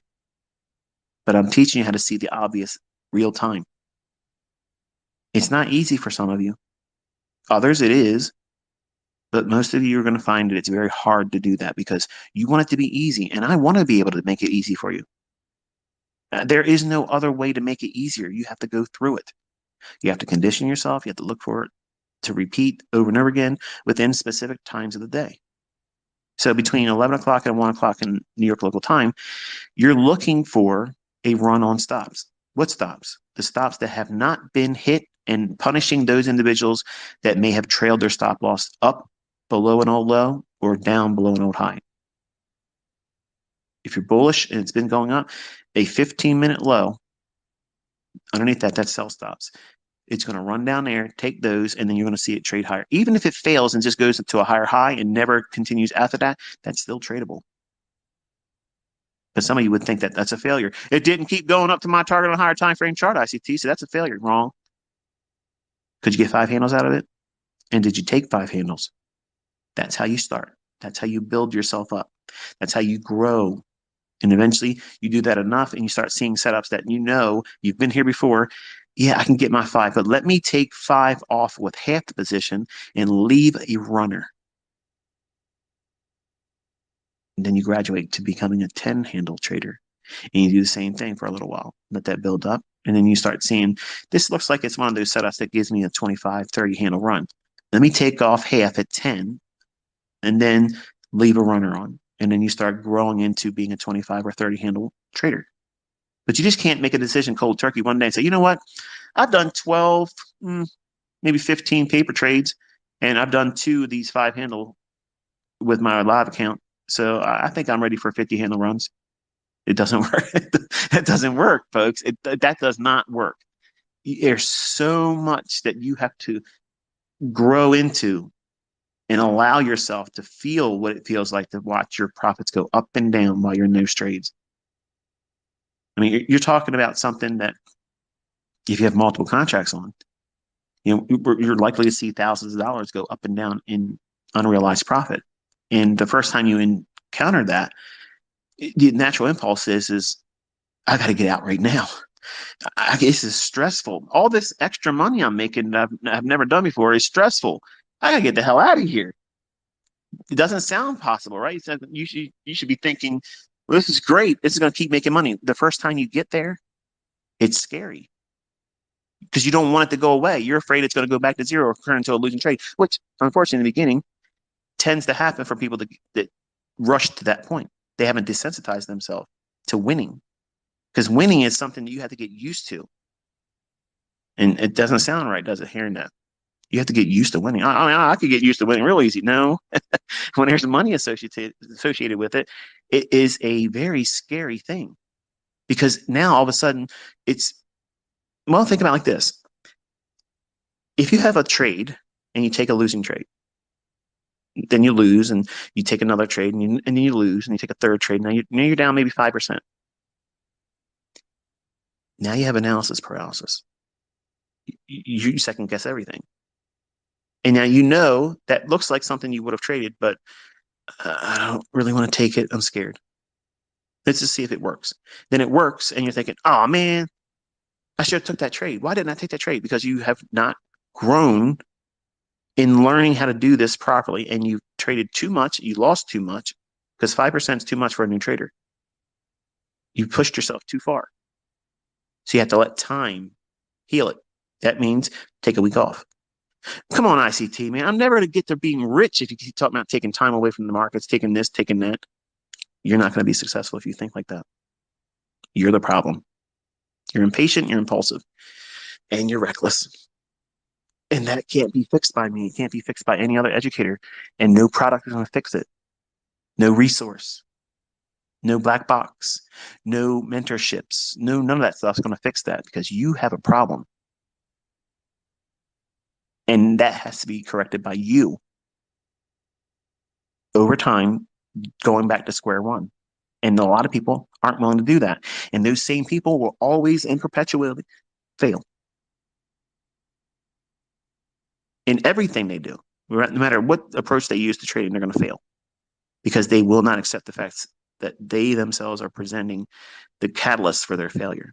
They're prolonging their development because they want to do it their way, have it their way, mentorship, have it their way, success story. Everybody wants to be a trailblazer. I get it, folks. I get it. They want to take something and make it their own and let everybody say, wow, here's your flowers, man. You did this and you did that.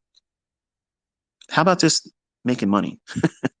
Who cares where you learned it from? Okay. Who cares how long it took you? Because believe me, when you start making $100,000 a month, you're not going to give a single fuck what anybody thinks about how you got there, how long it took. You're not going to care. Even your own time and pressure that you place on yourself will be completely insignificant because once you arrive there, nobody can take it from you. Nobody can change your mind about what you've done, the decisions you made to get to that point. That's empowerment. All of you can get there, but all of you are the biggest roadblock. You're the barrier. You are. Time is going to be the same for every one of us, but you make it require more time because of the things and decisions and all the factors that you bring into it. Your toxic thinking, your doubts, you're trying to keep up with everybody else. You're trying to measure up to this one, trying to measure up to that one instead of just simply thinking the folks that are making it available to you and using the advice and the conceptual ideas the proper way, not trying to reinvent the wheel. There's so many people out there trying to add to, twist the things that I've taught. And that's not what you're supposed to be doing. You have no idea what they're rooted on. You don't know what the logic is behind it. Remember, I had to take what is really out there that you'll never get your hands on.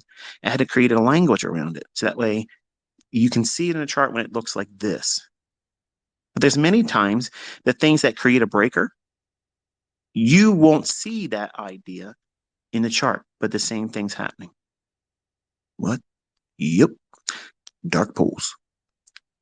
Another Twitter space for another time. So silver bullets, you have a fair value gap set up that's very specific in that 60-minute chart or 60-minute time window. 1 hour. At 10 o'clock to 11 o'clock, you have the lunch hour that runs on stops. Whoever's been making money, that's what it's going to do. It's going to run down there. Even if it reverses in the lunch hour, that's still a trade also. If you can anticipate that drop down, say the market's been going up, London session, New York session. Now you're entering at 11 o'clock to 1 o'clock an hour. You can sell short a 1 minute 2022 model and aim for that 15-minute low. What? Yes. Yes, Virginia. Yes, you can do that. That is a model in and of itself. What's wrong with it? Nothing. It might not fit your appetite. It might not feel like it's something for you. But honey, it pays. It pays the bills. It makes ends meet. And guess what? Car notes get paid with it. Rent gets paid with it. Mortgage payments get paid with it. Vacations get paid with it. Wardrobes get paid with it. Retirement gets paid with it. So what's your excuse? What's holding you back? Something's holding you back. And then you had the PM session, afternoon, between 2 o'clock and 3 o'clock. The same thing you would expect to happen in 10 o'clock to 11 o'clock AM session, silver bullet. Well, look what we have here. Another 60-minute time window. We have to look for our stops. or inefficiency. Where's the market going? Where's it reaching for? You know, you had that old high that you were aiming for all morning. It didn't get there. We have relative equal highs now across the afternoon. What's it going to reach for? The weekly and daily objective hasn't been met above the marketplace yet. So we're still bullish. Wait for a short-term shift in market structure, 1 minute and 5 minute. Wait for a fair value gap to form between 2 o'clock and 3 o'clock. And then when it drops down into it, when you're bullish, buy it and aim for that intraday high. If it can give you 5 handles, take it there. Leave a runner on and see if you can get to that higher time frame, weekly or daily chart. That's how you trade your afternoon silver bullet. Simple, real simple. There's a whole lot more things you can add to it to supercharge it, though. But that's the easiest, simplest little approach to that model being there every single day. Even in choppy days, it's there. Oh, it's there. Every day. Then you have the last hour trading, 3 o'clock to 4 o'clock. I've taught you several macros that exist in that hour. And now we're talking about the extreme of the daily range for indices. You're not trying to trade Forex back then at this time. At 1 o'clock in the afternoon, that's it. You're done for Forex. Don't touch it after that. I don't care how much you see it do this and do that. You don't trade it.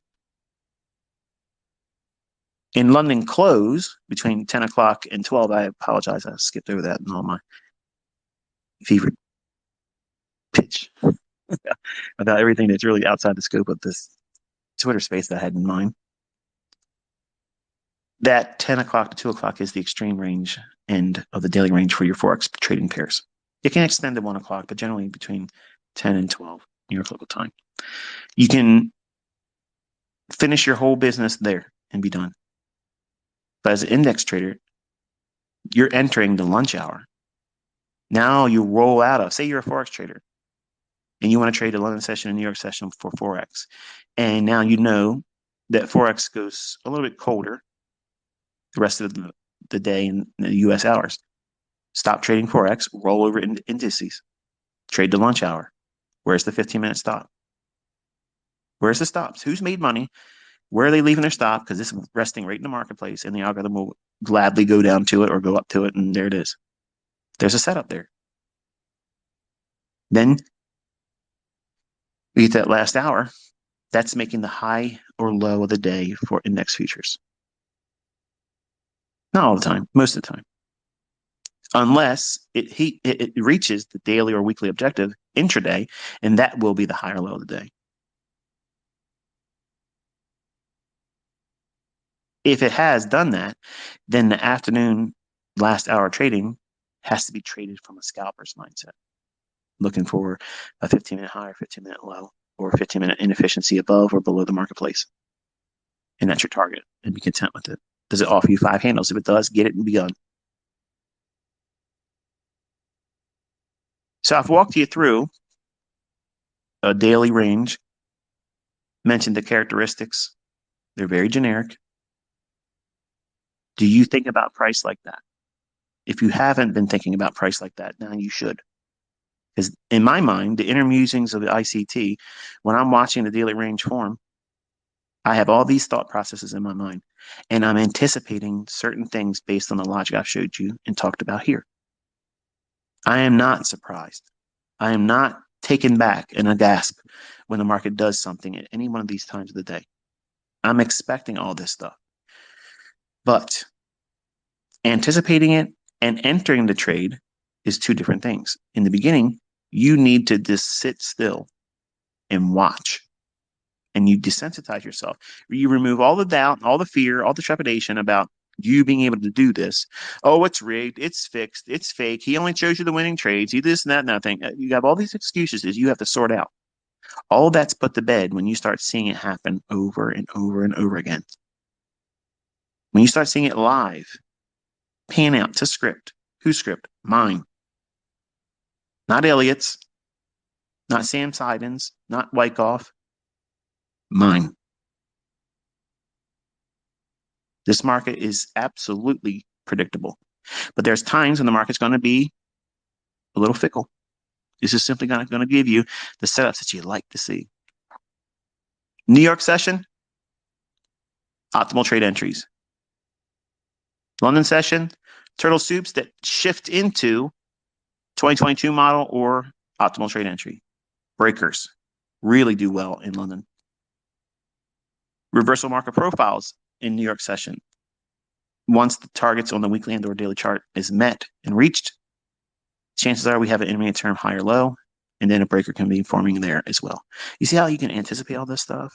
But you have to see these things. You can probably hear my son going crazy. He's in a tournament on his computer up here playing a PC game. It gets nuts. But all of these individual times of the day, the silver bullets are always continuation. They're continuations of whatever is in motion at the time. If you can't determine what is in motion, don't take the silver bullet. How about that? How's the logic for that? It's simple, isn't it? When in doubt, stay out.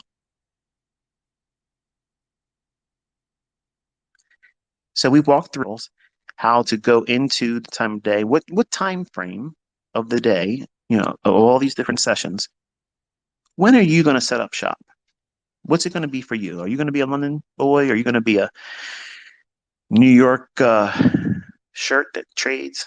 Are you going to be a lunch hour hero? Or are you going to be a silver bullet shooter, a gunslinger in the morning, or a gunslinger in the afternoon? Or are you going to be a Johnny come lately and trade the last hour trading? There is no advantage over any of them. They're all equally potentially profitable, and they all have their advantages within and of themselves because they're time-based and specific in character. Each one has their own individual character. So you have to trust that this is enough. If you just do one of these sessions and make it your model, you will control fear of missing out. You won't have it because you're limiting your attention, your focus to one specific time of the day, and it meets and allows you to work within your life. See, you're trying to probably do something that your business, that your school schedule, or your family, your spouse, your children, something's preventing you to be in the New York session. You want to do what I'm doing. You want to be able to do what the community's doing, but you can't do it. And you're frustrated. Like, man, what the hell? I wish this guy would talk about something else besides this time of day. I just did today. Where are you in that? Because it checks somebody's box off everywhere. Every one of these time periods can be traded. I don't care where you live. I don't care where you live, what you're doing. You're going to have to make a sacrifice. You're going to have to, folks. If you want this bad enough, you're going to sacrifice. And here's the thing. If you don't back test it and see that there is absolute validity to what I'm teaching and showing you, forget the people that are making money with it. Forget all that, okay? These companies could be fake. They could be paying them. They could probably paid actors by ICT. They're probably talking about money that doesn't even exist. This is make that argument. It's not true, but let's just say that for instance, okay? You looking at the old data, back testing and seeing it, and then thinking, okay, I understand the concept, and I'm going to go forward and now watch it going forward within one of these time windows of the day. Is it a lot of time that you're investing for that particular trading day? No, it's not. That's an advantage. You're not sitting there like a zombie staring into the abyss of these candlesticks and just not knowing anything, which is very frustrating and it's draining. These markets are vampires. If you hook up an IV tube to you and let it take all your blood, it will suck you dry all the way to the marrow. So limit the exposure to it. If you can't find your setup in these times of the day, or if you lose, stop. You know it's never going to happen? You're never going to blow your account. You're never going to have major drawdown if you control your risk and keep it realistic and use real stops. You won't be fear of missing anything. You'll have a complete business model. And you won't have to work a part-time job schedule with it. It's very small in terms of your time and attention is required. But you have to put a lot of time in the beginning when you're back testing and looking at old moves, studying it. Do these things exist? Or is he talking out his ass again? I'm telling you, go back and look at the charts. You're going to see it. And it repeats all the time. But see, what happens is you get caught up in all the new things I'm teaching. all the new content, all the new concepts. Give me a new trick, ICT. Teach me another magic trick. How about just using what I already taught right now? I've made it very simple. I talked about very specific times of the day. That is rule based because the algorithm is going to operate in these hours a very specific manner, and it's going to deliver a price. Buying and selling pressure is not going to be a factor. The algorithm will price in all of these setups. That's why it sounds like arrogance. That's why people say, I don't like his attitude. He's too arrogant, he's too cocky. That's because I know my shit. I know the market. Like the back of my hand, I know it. I know I'm not going to be surprised Monday. I'm not going to be surprised on Tuesday, Wednesday, Thursday, Friday. It doesn't mean I'm taking a trade. It just means I know what I'm looking for. And if it meets what I'm expecting and it all lines up and I feel like it's something I want to do, done. You'll hear about it. And I'll ask you, do you want to see a dose?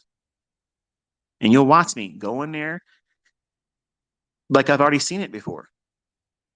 I have, but nonetheless, you'll get that same skill set, but you're pushing it further in the future by trying to always change, always transition into something else. That 2022 model that I gave on YouTube last year, man, that thing is a strong model. And for the folks that say, can you just get off these 1 minute charts, ICT? Get off these intraday charts. I need something on a higher time frame. I want to be able to swing trade. Okay, go to a 4 hour chart. The same thing that you use, or I've been using on a 1 to 5 minute chart with that 2022 model, if you put it on a 4 hour chart, that will allow you to swing trade. You got to wait for it. It takes a long time. And it takes forever for the setups to pan out to your objectives. But guess what? Working class hero, that's your model. Did you have to change anything? Just the time frame. But all the logic is still there. You're not going to get a lot of trades. That's the sacrifice that you're going to have to make as a higher time frame swing trader. You're not getting a swing trade as many times as you can get a day trade or a scalp. I can find dozens of trades intraday. My students can find dozens of trades intraday. But we can't force dozens of swing trades. They don't form that frequent. It can't because the higher time frames are what they are.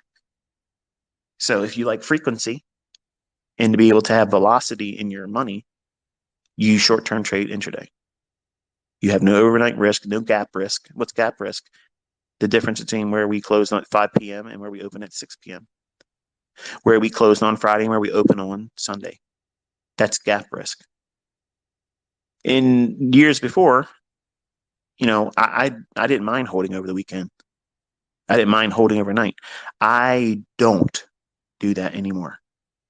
I will never do that in the future. I don't trust what can happen. They can do some crazy nonsensical thing and all kinds of manual intervention comes in because of something happening in the world where one country doesn't like what another country is doing.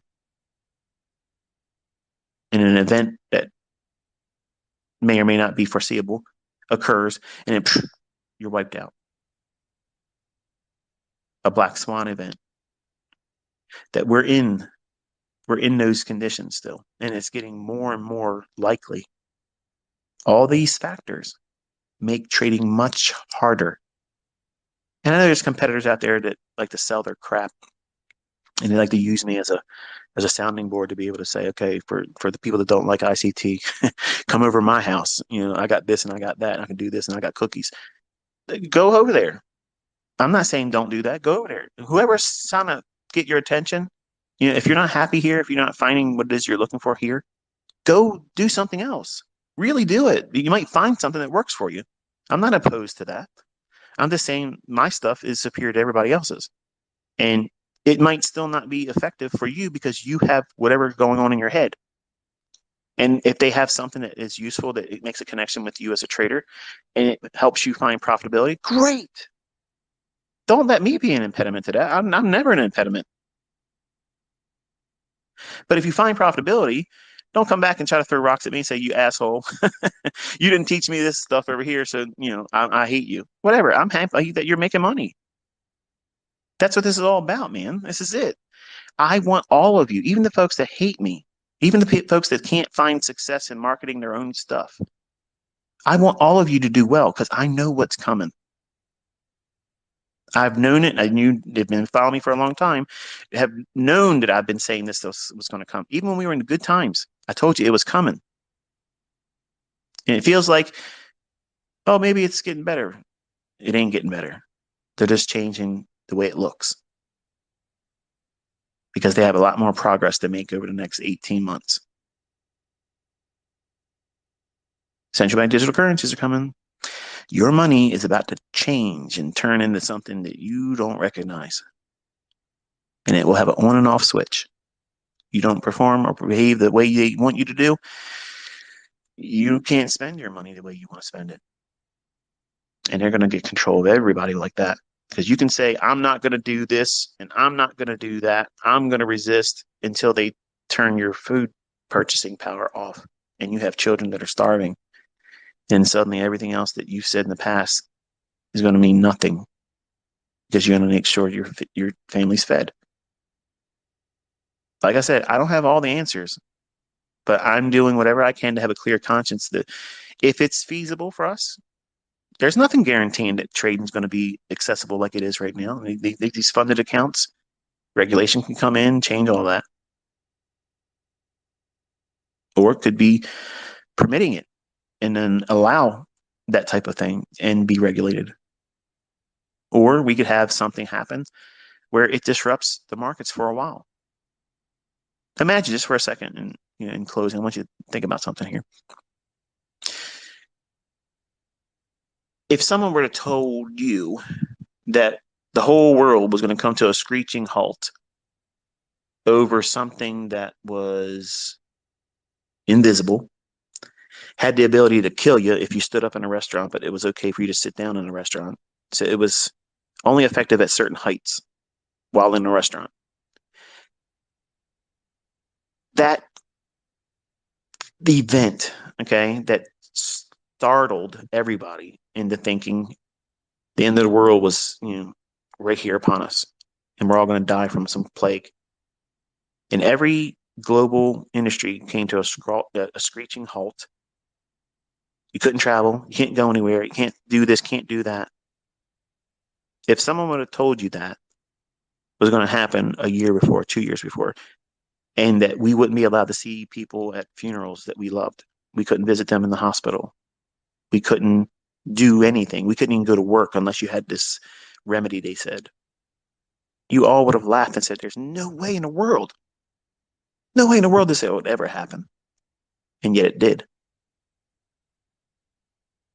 The damage that has done, we're just now coming to grips with it. And you're seeing banks failing. You're seeing financial institutions that they're going to go out of business. Big names are going to go out of business. All this stuff is designed. And it's not outside of the realm of potentially possible that we could have some kind of major disruption to our financial industry in the form of investing, 401k. I've always said that the 401k is a perfect little, it's like a big stop loss. It's a liquidity pool that they're going to raid. Think about it. All these people out here that have contributed to their 401 life savings in their 401. That's a big pocket of money that's sitting out there collectively across a lot of people's, you know, retirement accounts. It may not be individually a large amount of money. For some it is, but not a lot of people have millions of dollars in their 401k. But what happens if they have like 100,000 or 150,000 and do that over millions of people, hundreds of millions of people to have their retirement account they've been investing in, the company they worked for invested in with them? We have a unpayable debt. We can't pay that. Okay. If you knew how much it would take for every individual person in our country to pay that on that debt, it's shocking. And they're going to raise the debt ceiling again. And you keep calling it a debt ceiling and it keeps getting moved up. It's not a debt ceiling. But they are absolutely going to bankrupt our country to the point where there is nothing. Money won't have the same value that it has right now. And I told you last year, okay, for the folks that have been coming to these Twitter spaces, I told you last year, watch Saudi Arabia, watch all the other countries. You know we're in some deep shit if everybody starts turning away from the dollar. And here we are. Months later in spring, like I told you, April or May, you'll start seeing it. There it is. It's happening. It's unfolding exactly as I told you it would. In 2016, before Trump was elected, and I had never voted ever in my life, and I was not a Trumper. I'm not someone that falls in line with this Hegelian dialect. It's an illusion of choice. You think you have a choice. You don't. They're all players in this theater. The whole world's a stage, and money is a control mechanism. Where it used to be a tool, now it's a control mechanism. We're going to be told what we can and can't do because our money will be the control catalyst. Think about it. If it's a central bank digital currency, you can't get mad at the establishment and say, man, F you, I'm going to the bank and kick my money out and sticking it in mason jars and putting it in my backyard because cash ain't going to be there. It's going to be a digit that they can turn on and turn off. So how are you going to fight against that?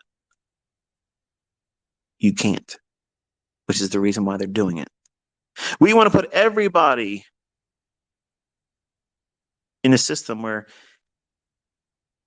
they can access resources that everybody else has. They're going to sugarcoat everything, every excuse as to why everybody has to have this new digital ID.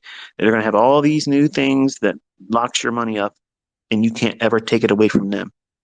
When all your real money, they have it. The bank owns that money.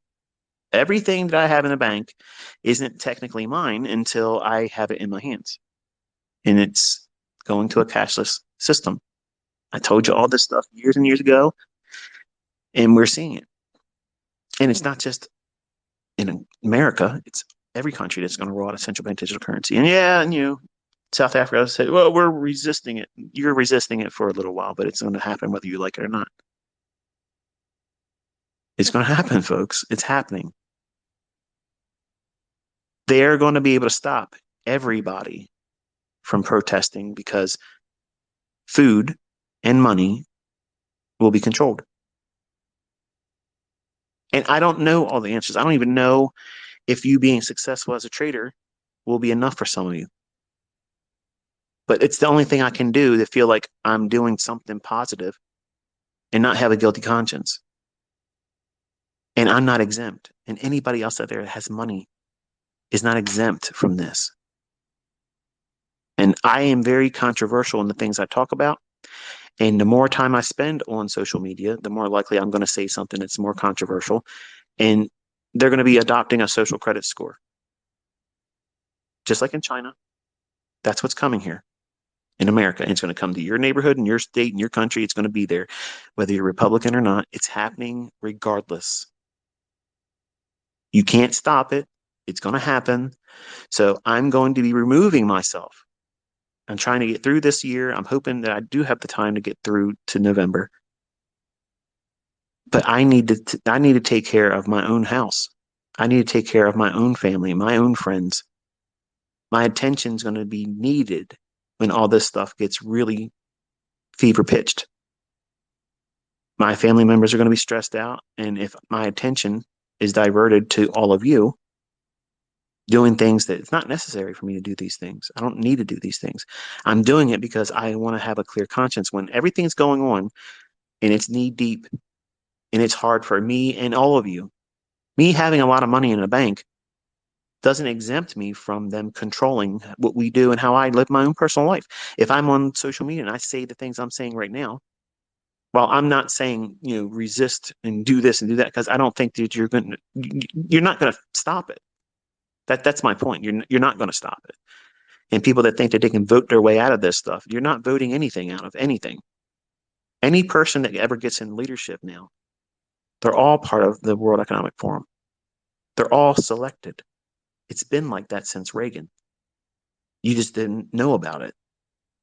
I mean, it's the reality of it all. And it may sound dismal. It may sound, why even bother trading? Because I could be wrong. I could be wrong. And you would cheat yourself out of a lifestyle that, could be great if ICT is wrong. And I hope I am. I hope I'm wrong. I have not been wrong all throughout all this stuff, before COVID, all this stuff. On Twitter, before I left it in 2019, I said, we are walking into something wicked. Something really wicked is coming. And I saw what was going on over there in China. And again, in October, I told you in 2019, I said, man, get ready. Something weird is coming, and it's going to be worse than 9/11 and September 11th when they grounded all the airplanes globally.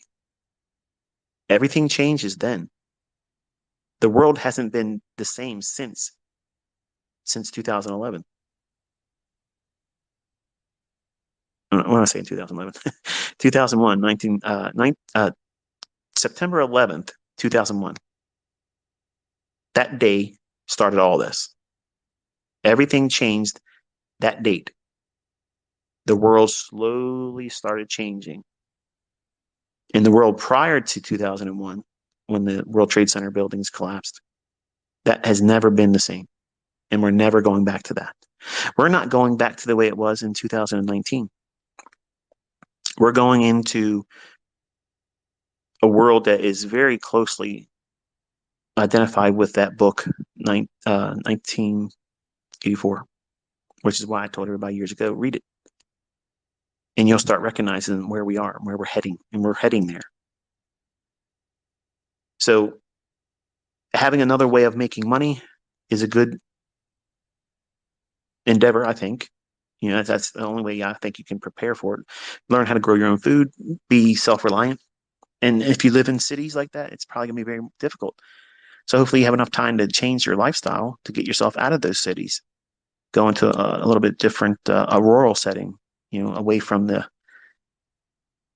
congestion of city life, because that's where there's going to be a lot of crime, a lot of violence. It's going to be unsafe there, and things are going to change from a industry standard across all industries. They're going to be reducing the necessity for people. And what you don't realize is when they told everybody to go home and work from home, they were beta testing a lot of things that were being ran without people being on site. So a lot of the jobs are going to fall away. I mean, even look at McDonald's. They poison you with that garbage. You drive through and you pay too much for poison. They're moving to restaurants that only have one person in them, and they're all basically robot driven. Sounds like the Jetsons, right? Cartoon from the 80s. Think about toll booths when you were driving before. You go through toll booth and you would get the people that you would give the money to, and they let you go through, go across the bridge or go through a section of town or a specific highway. They ain't there anymore, are they? I didn't think about that until I was driving down to Florida. I was thinking to myself, I wonder what those people are doing today that used to be in those toll booths. And what are they doing now? And every industry is being shook up because they're preparing for less people. Less people, less headache. You don't have to pay health insurance for them. You don't have to have any kind of, you know, extra this or extra that. And they never call out of work. They never go on maternity leave. So people, from a business owner's perspective, is a need right now, but there's a massive move for people not to be needed. They want artificial intelligence, they want automation, and that is going to make you redundant. You're talking about taking away natural gas hookups in New York, madness. They're talking about no diesel engines in California, madness. Like these things are all eventually coming to. Oh, well, look what happened. The Dutch, the governments are buying out the farmers out there for 100 or 120% of whatever the value is. Why? Food. is going to be controlled. You guys were laughing at me years ago when I was talking about it, but you got to take a step back and look at everything they're doing. Cow farts are not going to change the atmosphere. Okay. That's what they're saying. We can't have too many cows. Can't have too many cows. I probably should have warned you when we were transitioning into the tinfoil. Some of you are like, what the hell does this have to do with trading? It has everything to do with it because it's going to be in your house. All these things are going to be impacting you. It's going to impact your life. It's going to impact how you live, what you pay for, what you can acquire, how you feed your children, yourself, if you don't have children. All these things are going to be major impacts in your life, whether you choose to believe it right now or not. It's going to be an impactful event. And you got to prepare yourself, make yourself ready, make your house ready. Non-perishable foods, a way for you to, grow your own food. And it may not be feasible, but you got to do whatever you can, right? What's the point of making all this money if you just riding around in Lamborghinis? Lamborghini ain't going to feed you. Lamborghini isn't going to. If everybody is paying attention, they're trying to put, laws in place that no combustion engines are going to be made after 2025, and in 2030, everything should be electric. Meanwhile, the batteries in these things, what do you do with them when they're no longer any good? You can't just you recycle them. They're not all this green stuff that everybody talks about. Look at windmill blades. They're burying them and they never disintegrate. Does that sound like a good use of resources? It's all lies. All this stuff, everything you're told is a lie. Everything about the market you've been learning from all these books and writers and teachers and things that they talk about on the news, it's all lies. You're being lied to. You're being manipulated. You're being controlled by misinformation. And having a lot of money in a world that's changing to this degree might not be enough. And that's my concern. I'm not sleepless at nighttime over it. My faith isn't in money. I've been poor before and I don't care. I know how to fish, I know how to cook, I know how to do all those types of things. I don't need to live on filet mignon. I don't really eat it much. But the point is, I don't need to have a high jet set life. I don't need to have that. For some of you that's never had it, you want it so bad, you're willing to do whatever shortcut there is. But I'm talking about things that you might not be aware of because when it starts happening, it might scare you. It might make you stressed out, and scared or stressful mindsets can't trade efficiently. You'll be consumed with this in terms of anxiety. So if you're told about it in advance and you can make your house ready as best you can, I'm hoping, and this is the only reason why I'm talking about it, I'm not trying to scare anybody. It's not meant to be fear mongering. It's meant for you to just prepare for it. However you feel that you can and how you can, that's all I'm trying to inspire in you. I'm not telling you to resist or go riot at your presidential palace or White House or whatever, because that stuff isn't going to do anything. That's not going to do nothing. It's going to get you in trouble. And that's what you want to avoid. Rising up or insurrections and things, that's what they want. They want that to happen.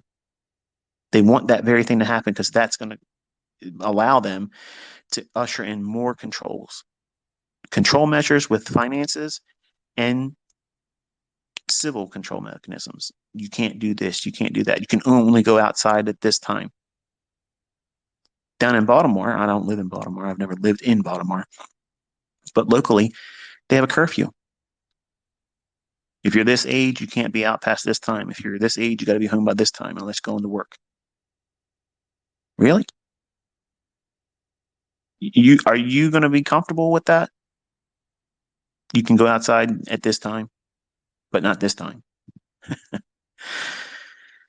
It's like we're in a weird science fiction movie that keeps getting worse.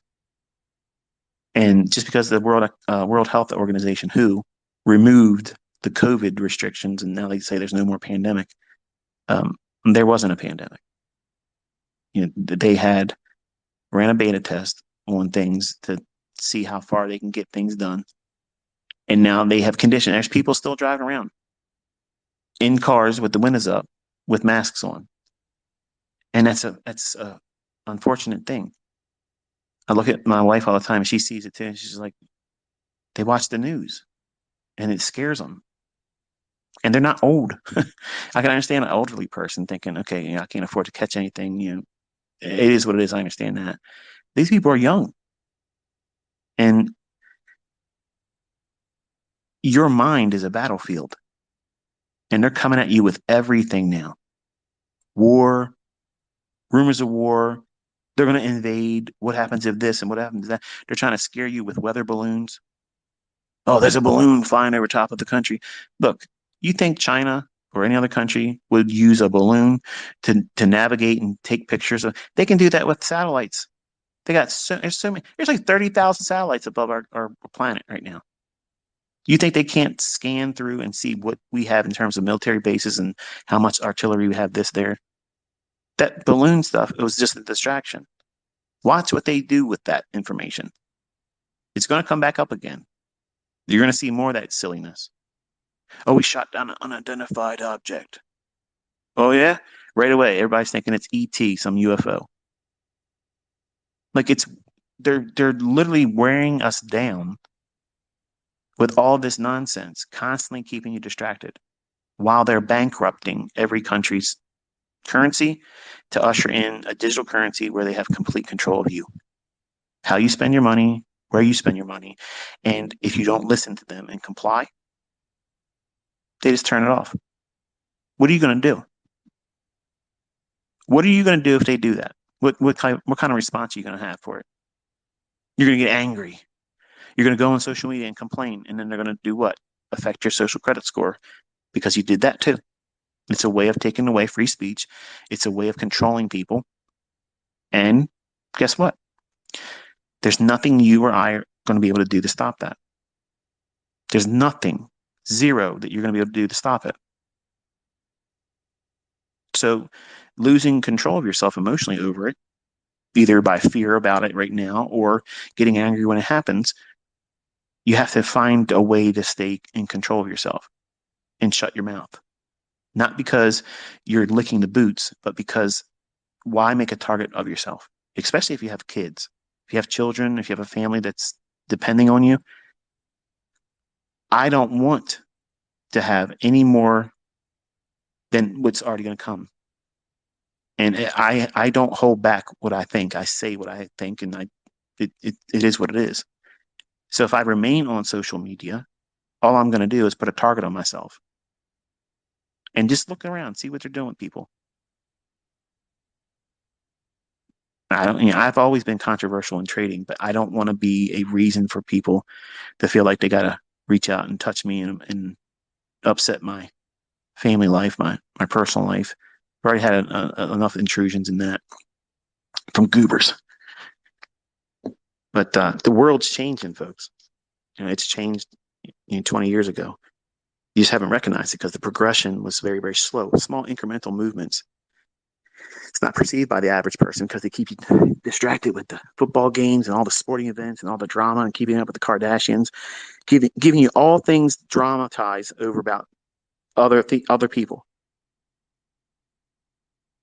not recognizing that your world slowly becomes smaller and smaller, and it's about to become even smaller. Big population reduction. That's their plan. So anyway, it probably doesn't feel like a, a good way to end a Twitter space, but these are all things I wanted to talk about. I wanted to talk about these things while I was driving.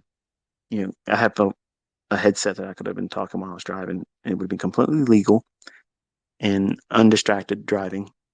But I wanted to talk about all that stuff and put it on a SoundCloud, but just haven't had an opportunity to do so. So I included it here.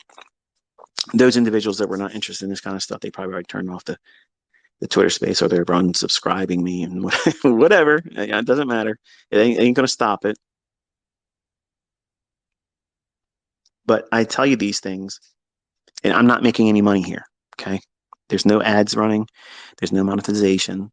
And if you choose never to come back because you heard something that scared you or think I'm trying to push some kind of fear mongering thing on you, don't come back.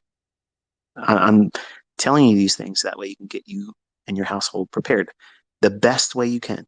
And let it also be an inspiration for you to learn how to do this. Treat it like a business because it's going to get harder for everyone. I have a lot of money, and having a lot of money is not going to exempt me from what is coming. It just makes it much more important that I don't talk about the things that I talk about in public forums like this. I'll be deplatformed, and there it is.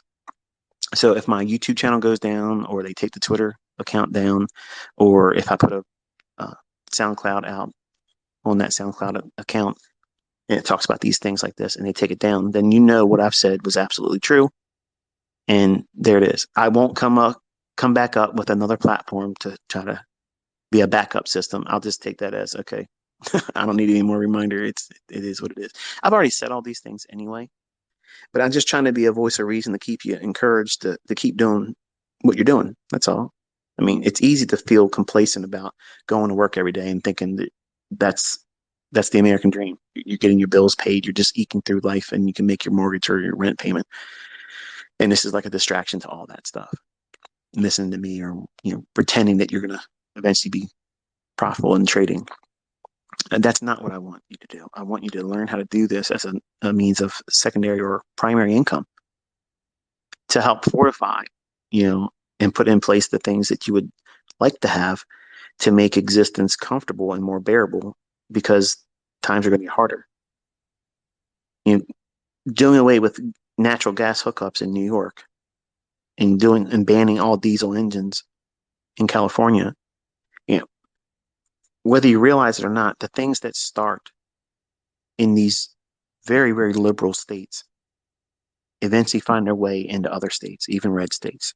They may be kicking and screaming and say that's never going to happen here, but it will. They do away with grocery bags. When you go to the store and there's plastic bags, that's it. We're not going to do them anymore. So you got to go out and buy your own totes. We do that anyway because I don't want all those plastic bags in my home. So we buy the reusable nylon. You fold up real small and keep them in your car. When you go to the store, you take them out and you bring your groceries home or whatever it is you bought, and then you have it to be reused. Or they charge you for a bag in the stores. Like if you go to Wegmans here in Maryland, I don't know if they have Wegmans in other states. It's just the store we like to go to. I like their food and like how they do their store, but they don't give you bags unless you pay for them.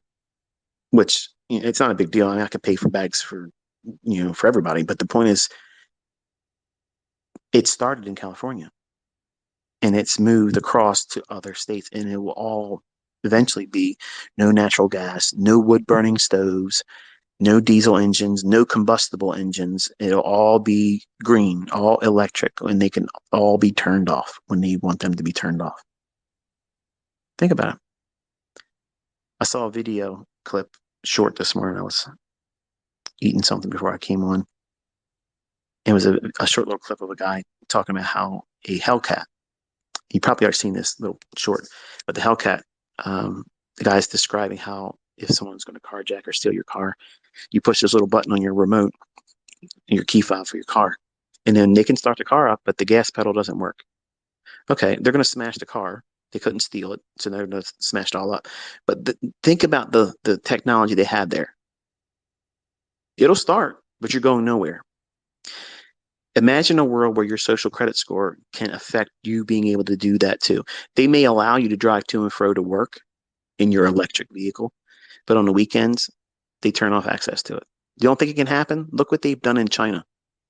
They tell their people you can't even leave the house because you've done something that they didn't like. That's what's coming everywhere. Everywhere it's going to be like that. That's the goal. It may not be successful in the next year or two, but that's where they're aiming. They're aiming for that before 2030. And that sounds nuts, doesn't it? It sounds insane. And because I'm a person that is prone to say things and not think about the ramifications of it, because I have a heart. I don't want any of you going through anything unpleasant, and I'm sharing my life and my time and my resources and my experience with you in hopes that you'll be able to live a better life and present a better life to your children. That to me is motivation, why I do it. And I'm talking to you in a medium that I don't make any money with. And I do that because I want you to trust what I'm saying is only inspired because I want to do well with you and for you. So that way you can do what you're not really equipped to do otherwise. And maybe if I'm wrong, hopefully I am. None of these things happen. And you live a better life and your children live a better life because you pass on this information to them. That to me is a rewarding life. That to me is a purpose driven life. That gives me a sense of accomplishment. Better than making money in the marketplace. Okay. Better than being recognized in the industry as this guy or that guy. I want to be remembered as this person talking to you, the person that is investing his time and resources and time teaching you how to do things to be a better person, to equip yourself and your family to not go through as much discomfort as the average person will in the coming years. Because it's going to get stupid. Like it's going to get really stupid. And I don't have answers for all of it. I've racked my brain for years, all through the COVID crap and stuff. Like I was trying to come up with, ways to navigate all of it and what would be an exemption for me to do this or do that. And, I've contemplated, moving to other countries. I wanted to go to Ireland and then Ireland started acting up and doing some silly stuff. I was like, I ain't going there. So it came painfully obvious that it's not going to be a place where I can go. There's no place that you're going to be able to go that is exempt from it. And now, because of Saudi Arabia's willingness to join in with the BRICS nations and also allow their oil to be purchased outside the US dollar, that's the death knell for the dollar. And I talked about this last summer in Twitter spaces. So it will be a gradual, not an overnight, like boom, sudden the dollar just collapses. Okay. It will be a slow, it's been a slow dissolving erosion of the buying power of the dollar. Even if the dollar were to go up at contract value higher, the buying purchasing power of it won't remain the same. And it doesn't make sense for someone that's new. There's like, it doesn't make sense. Just look at what you're doing right now. When you go to the store, when you buy groceries, it costs a lot of money. What I used to purchase for me and my family, when I purchase food, I purchase 1 month's worth of normal consumption, and then I replenish my food stores in my pantry. So long-term pantry, and then the average every day, like milk and eggs and stuff like that. My wife will grab that on a week-by-week basis. But your bill probably is, much more than it has been in the past too. But it costs me about $1,200 to $1,300 to buy the food that we put in for a full month. I have teenagers that still live with me, eat up a whole bunch of stuff, and over the course of a month, every meal. I put dog food into that too, by the way, so it kind of factors that in too. But look at dog food. If you have a pet, we used to spend like $10 for one case of food for one of our dogs. Now it's more than doubled. So I'm sure the folks that out there that are listening that haven't found profitability yet, they're really trying to get to a point where they can make more money. And I get it, and that motivates me. Like that keeps me going to try to find ways to make it easier for you to learn how to do this. And hopefully, this presentation has helped in that regard in terms of limiting your exposure. Don't look at it as holding you back because it's easy for you to wrestle with this. This guy just outlined this many opportunities in a day. So why is he telling me only pick one of them when it would make more sense for me to be able to win here, win here, win? Because you're assuming as a new student that you're going to win all the time when you're not as a new student. You don't know yourself. You don't know the market well. And it's foolish for you to think that you're going to be successful that fast right out of the gate and be able to trade every session, every opportunity in a 24-hour window. You can't. So learn one of them. Pick one that fits easily inside your personal lifestyle right now. That way, when all these things, if they do start to get worse, then the stresses that come with it, they won't compound you into doing something outside of the model that has proven to you by then, hopefully, that the results that you're looking for can be obtained just in one of these sessions in the day. You only need one of them, just one. And if you get really good at one, then venture into another one in addition, and then slowly grow in that one. And over time, you may be able to do something in every one of them, but you can't do it in your first year. You can't do it in your first 2 years or 3 years. It's going to take you time to get real comfortable with working with a full daily range. And that shouldn't be a goal for everyone, but that's mastery. If you want to know what mastery is you can go in every single one of these time windows and find a setup and engage it and take it out. But unfortunately, young men are going to take that as a challenge and try to do that in their first 6 months or their first month or their first year, and it's going to hurt them. And that's why I'm telling you not to do that, because you can set yourself back in your progress and your development by doing something like that, because it'll build in all this scare, fear, anxiety, performance anxiety, basically, because you've done something more than is required. To make money, you have to do something that repeats, that you can control risk with. You can limit the amount of risk exposure you have to it, both in time in front of the charts and in the market, and with the assumed risk in each individual trade. So in the beginning, you want to limit that to a very small degree of exposure, not doing a lot of trades, because think about it, you're in the beginnings of that. So everything that's painful is going to be extremely exaggerated in your mind that that loss was way worse than it really was. If you're trading with a small account underfunded and you lose $200, that's like the end of the world. Like, man, I could have done something with that $200, blah, blah, blah, versus losing $200 and knowing that you don't have to hurry up and run away and get into another trading setup that same day or that same session to get it back. Otherwise, you're viewing yourself as a failure or never going to be able to do this. It's a lot of growth that goes through the first stages of learning how to trade, and rushing into live money or a funded account that's passed and you can get withdrawals and payouts from a funded account company and still not know how to trade. You can get lucky, get a payout, and still not know how to trade. So you don't want to discover that painfully. You want to know that you're absolutely bored with one of these times of the day. You know that, like the back of your hand, you know what you're looking for. You're not going to deviate from that. You're not in a rush. You're going to wait patiently for the setup to come to you because you're anticipating it. You're not waiting for the market to react to what price has shown you. You're not doing that. There is a difference, okay? There's a stark contrast between anticipating something and then reacting. Knowing what you're looking for, engaging it, managing that trade to the end, impeccably managing risk the entire time. That's your goal.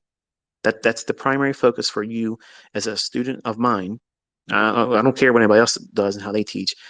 Under my wing, that's what you're trying to do. And then you grow gradually, because you have to understand that even making money is scary. The people that would have a saying that would be against that, I promise you, they have never made any money. The ones that get on social media, you know who I'm talking about, all these talkers. Yeah, I'll make this, I'll make that, I'm doing this, I'm doing that. When you're making money for the first time, that's going to be very scary, and you're going to freeze, and you're going to feel an overwhelming desire just to close the trade, more so than I'm going to hold it and see how much it's going to pay out more. You're going to be fearful of your stop loss. Is it going to go down and hit my stop? And it's probably going to be, a significant distance between where the market is right now while in unrealized profit, and your stop loss would be pretty far away from it. Even if it was to stop you out, it would still be in profit. But you're going to start wrestling with this. Do I get out here? What happens if it goes down to my stop? What happens if it goes down two more ticks? And it does. And then you're thinking, oh no, what do I do? And you're literally going to be arguing with yourself. The whole time you're in unrealized profit, and you're not going to stick to the model. The limit orders, 8 ticks or eight handles higher still. Hasn't got there yet. But you're in 12 handles of unrealized profit with a 3 point lock of, if you get stopped out, you made three handles. But you're going to be wrestling because you've never been here before. You're going to be wrestling with, what do I do? What do I do? And it's painful. It's scary. And I teach, as soon as you feel that, take half off. If you still don't feel better, close the entirety. Get out of it. You have to have gradual progress. And that is an experience that even if it goes back and stops you out, you've saved yourself from that experience and it'll feel good. If it continues and goes for your target, it's okay because you were part of that trade and you still took a large portion out and you removed yourself from that emotional turmoil. Because if you stay in that state of mind while you're trading, you can't effectively manage risk. You cannot effectively manage the trade. And you're worrying about the what if instead of worrying about what is. Is the market showing me that it's still on the right side? Is order flow still confirming? If I'm bullish, is to do down closed candles support price? If it goes into the down closed candles, is it going past the 50% mean threshold? If it does and starts closing below that, they're warning signs. Doesn't mean completely bail on the trade. It just means, okay, what's the next two PD arrays below that? If I'm bullish and I'm long, is price not being supported by down closed candles? If that happens to not be true, then and only then, you don't worry about it. You close the trade and you're happy with it. Be content with that. And you'll see many times that you did the right thing. But you can't appreciate what I just said until you go through back testing and then do tape reading and then do demo trading. And you've been there, you've seen it, you've experienced it. Now you understand it and see it before it happens. You anticipate it.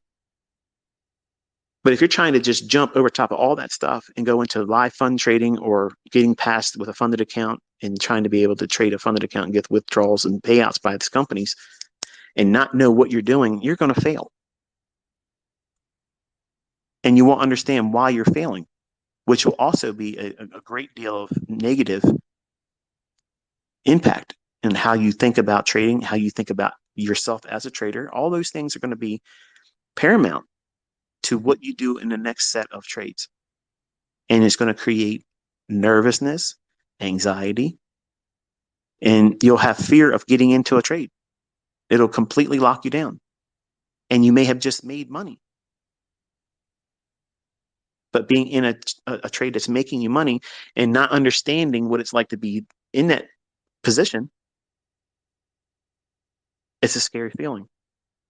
And the only reason why that occurs, and the answer to that solution being found in back testing, condition yourself, seeing it, then tape reading, looking for it without pushing the button, getting bored with how many times you're able to see it, and then venturing in slowly with demo trading for months.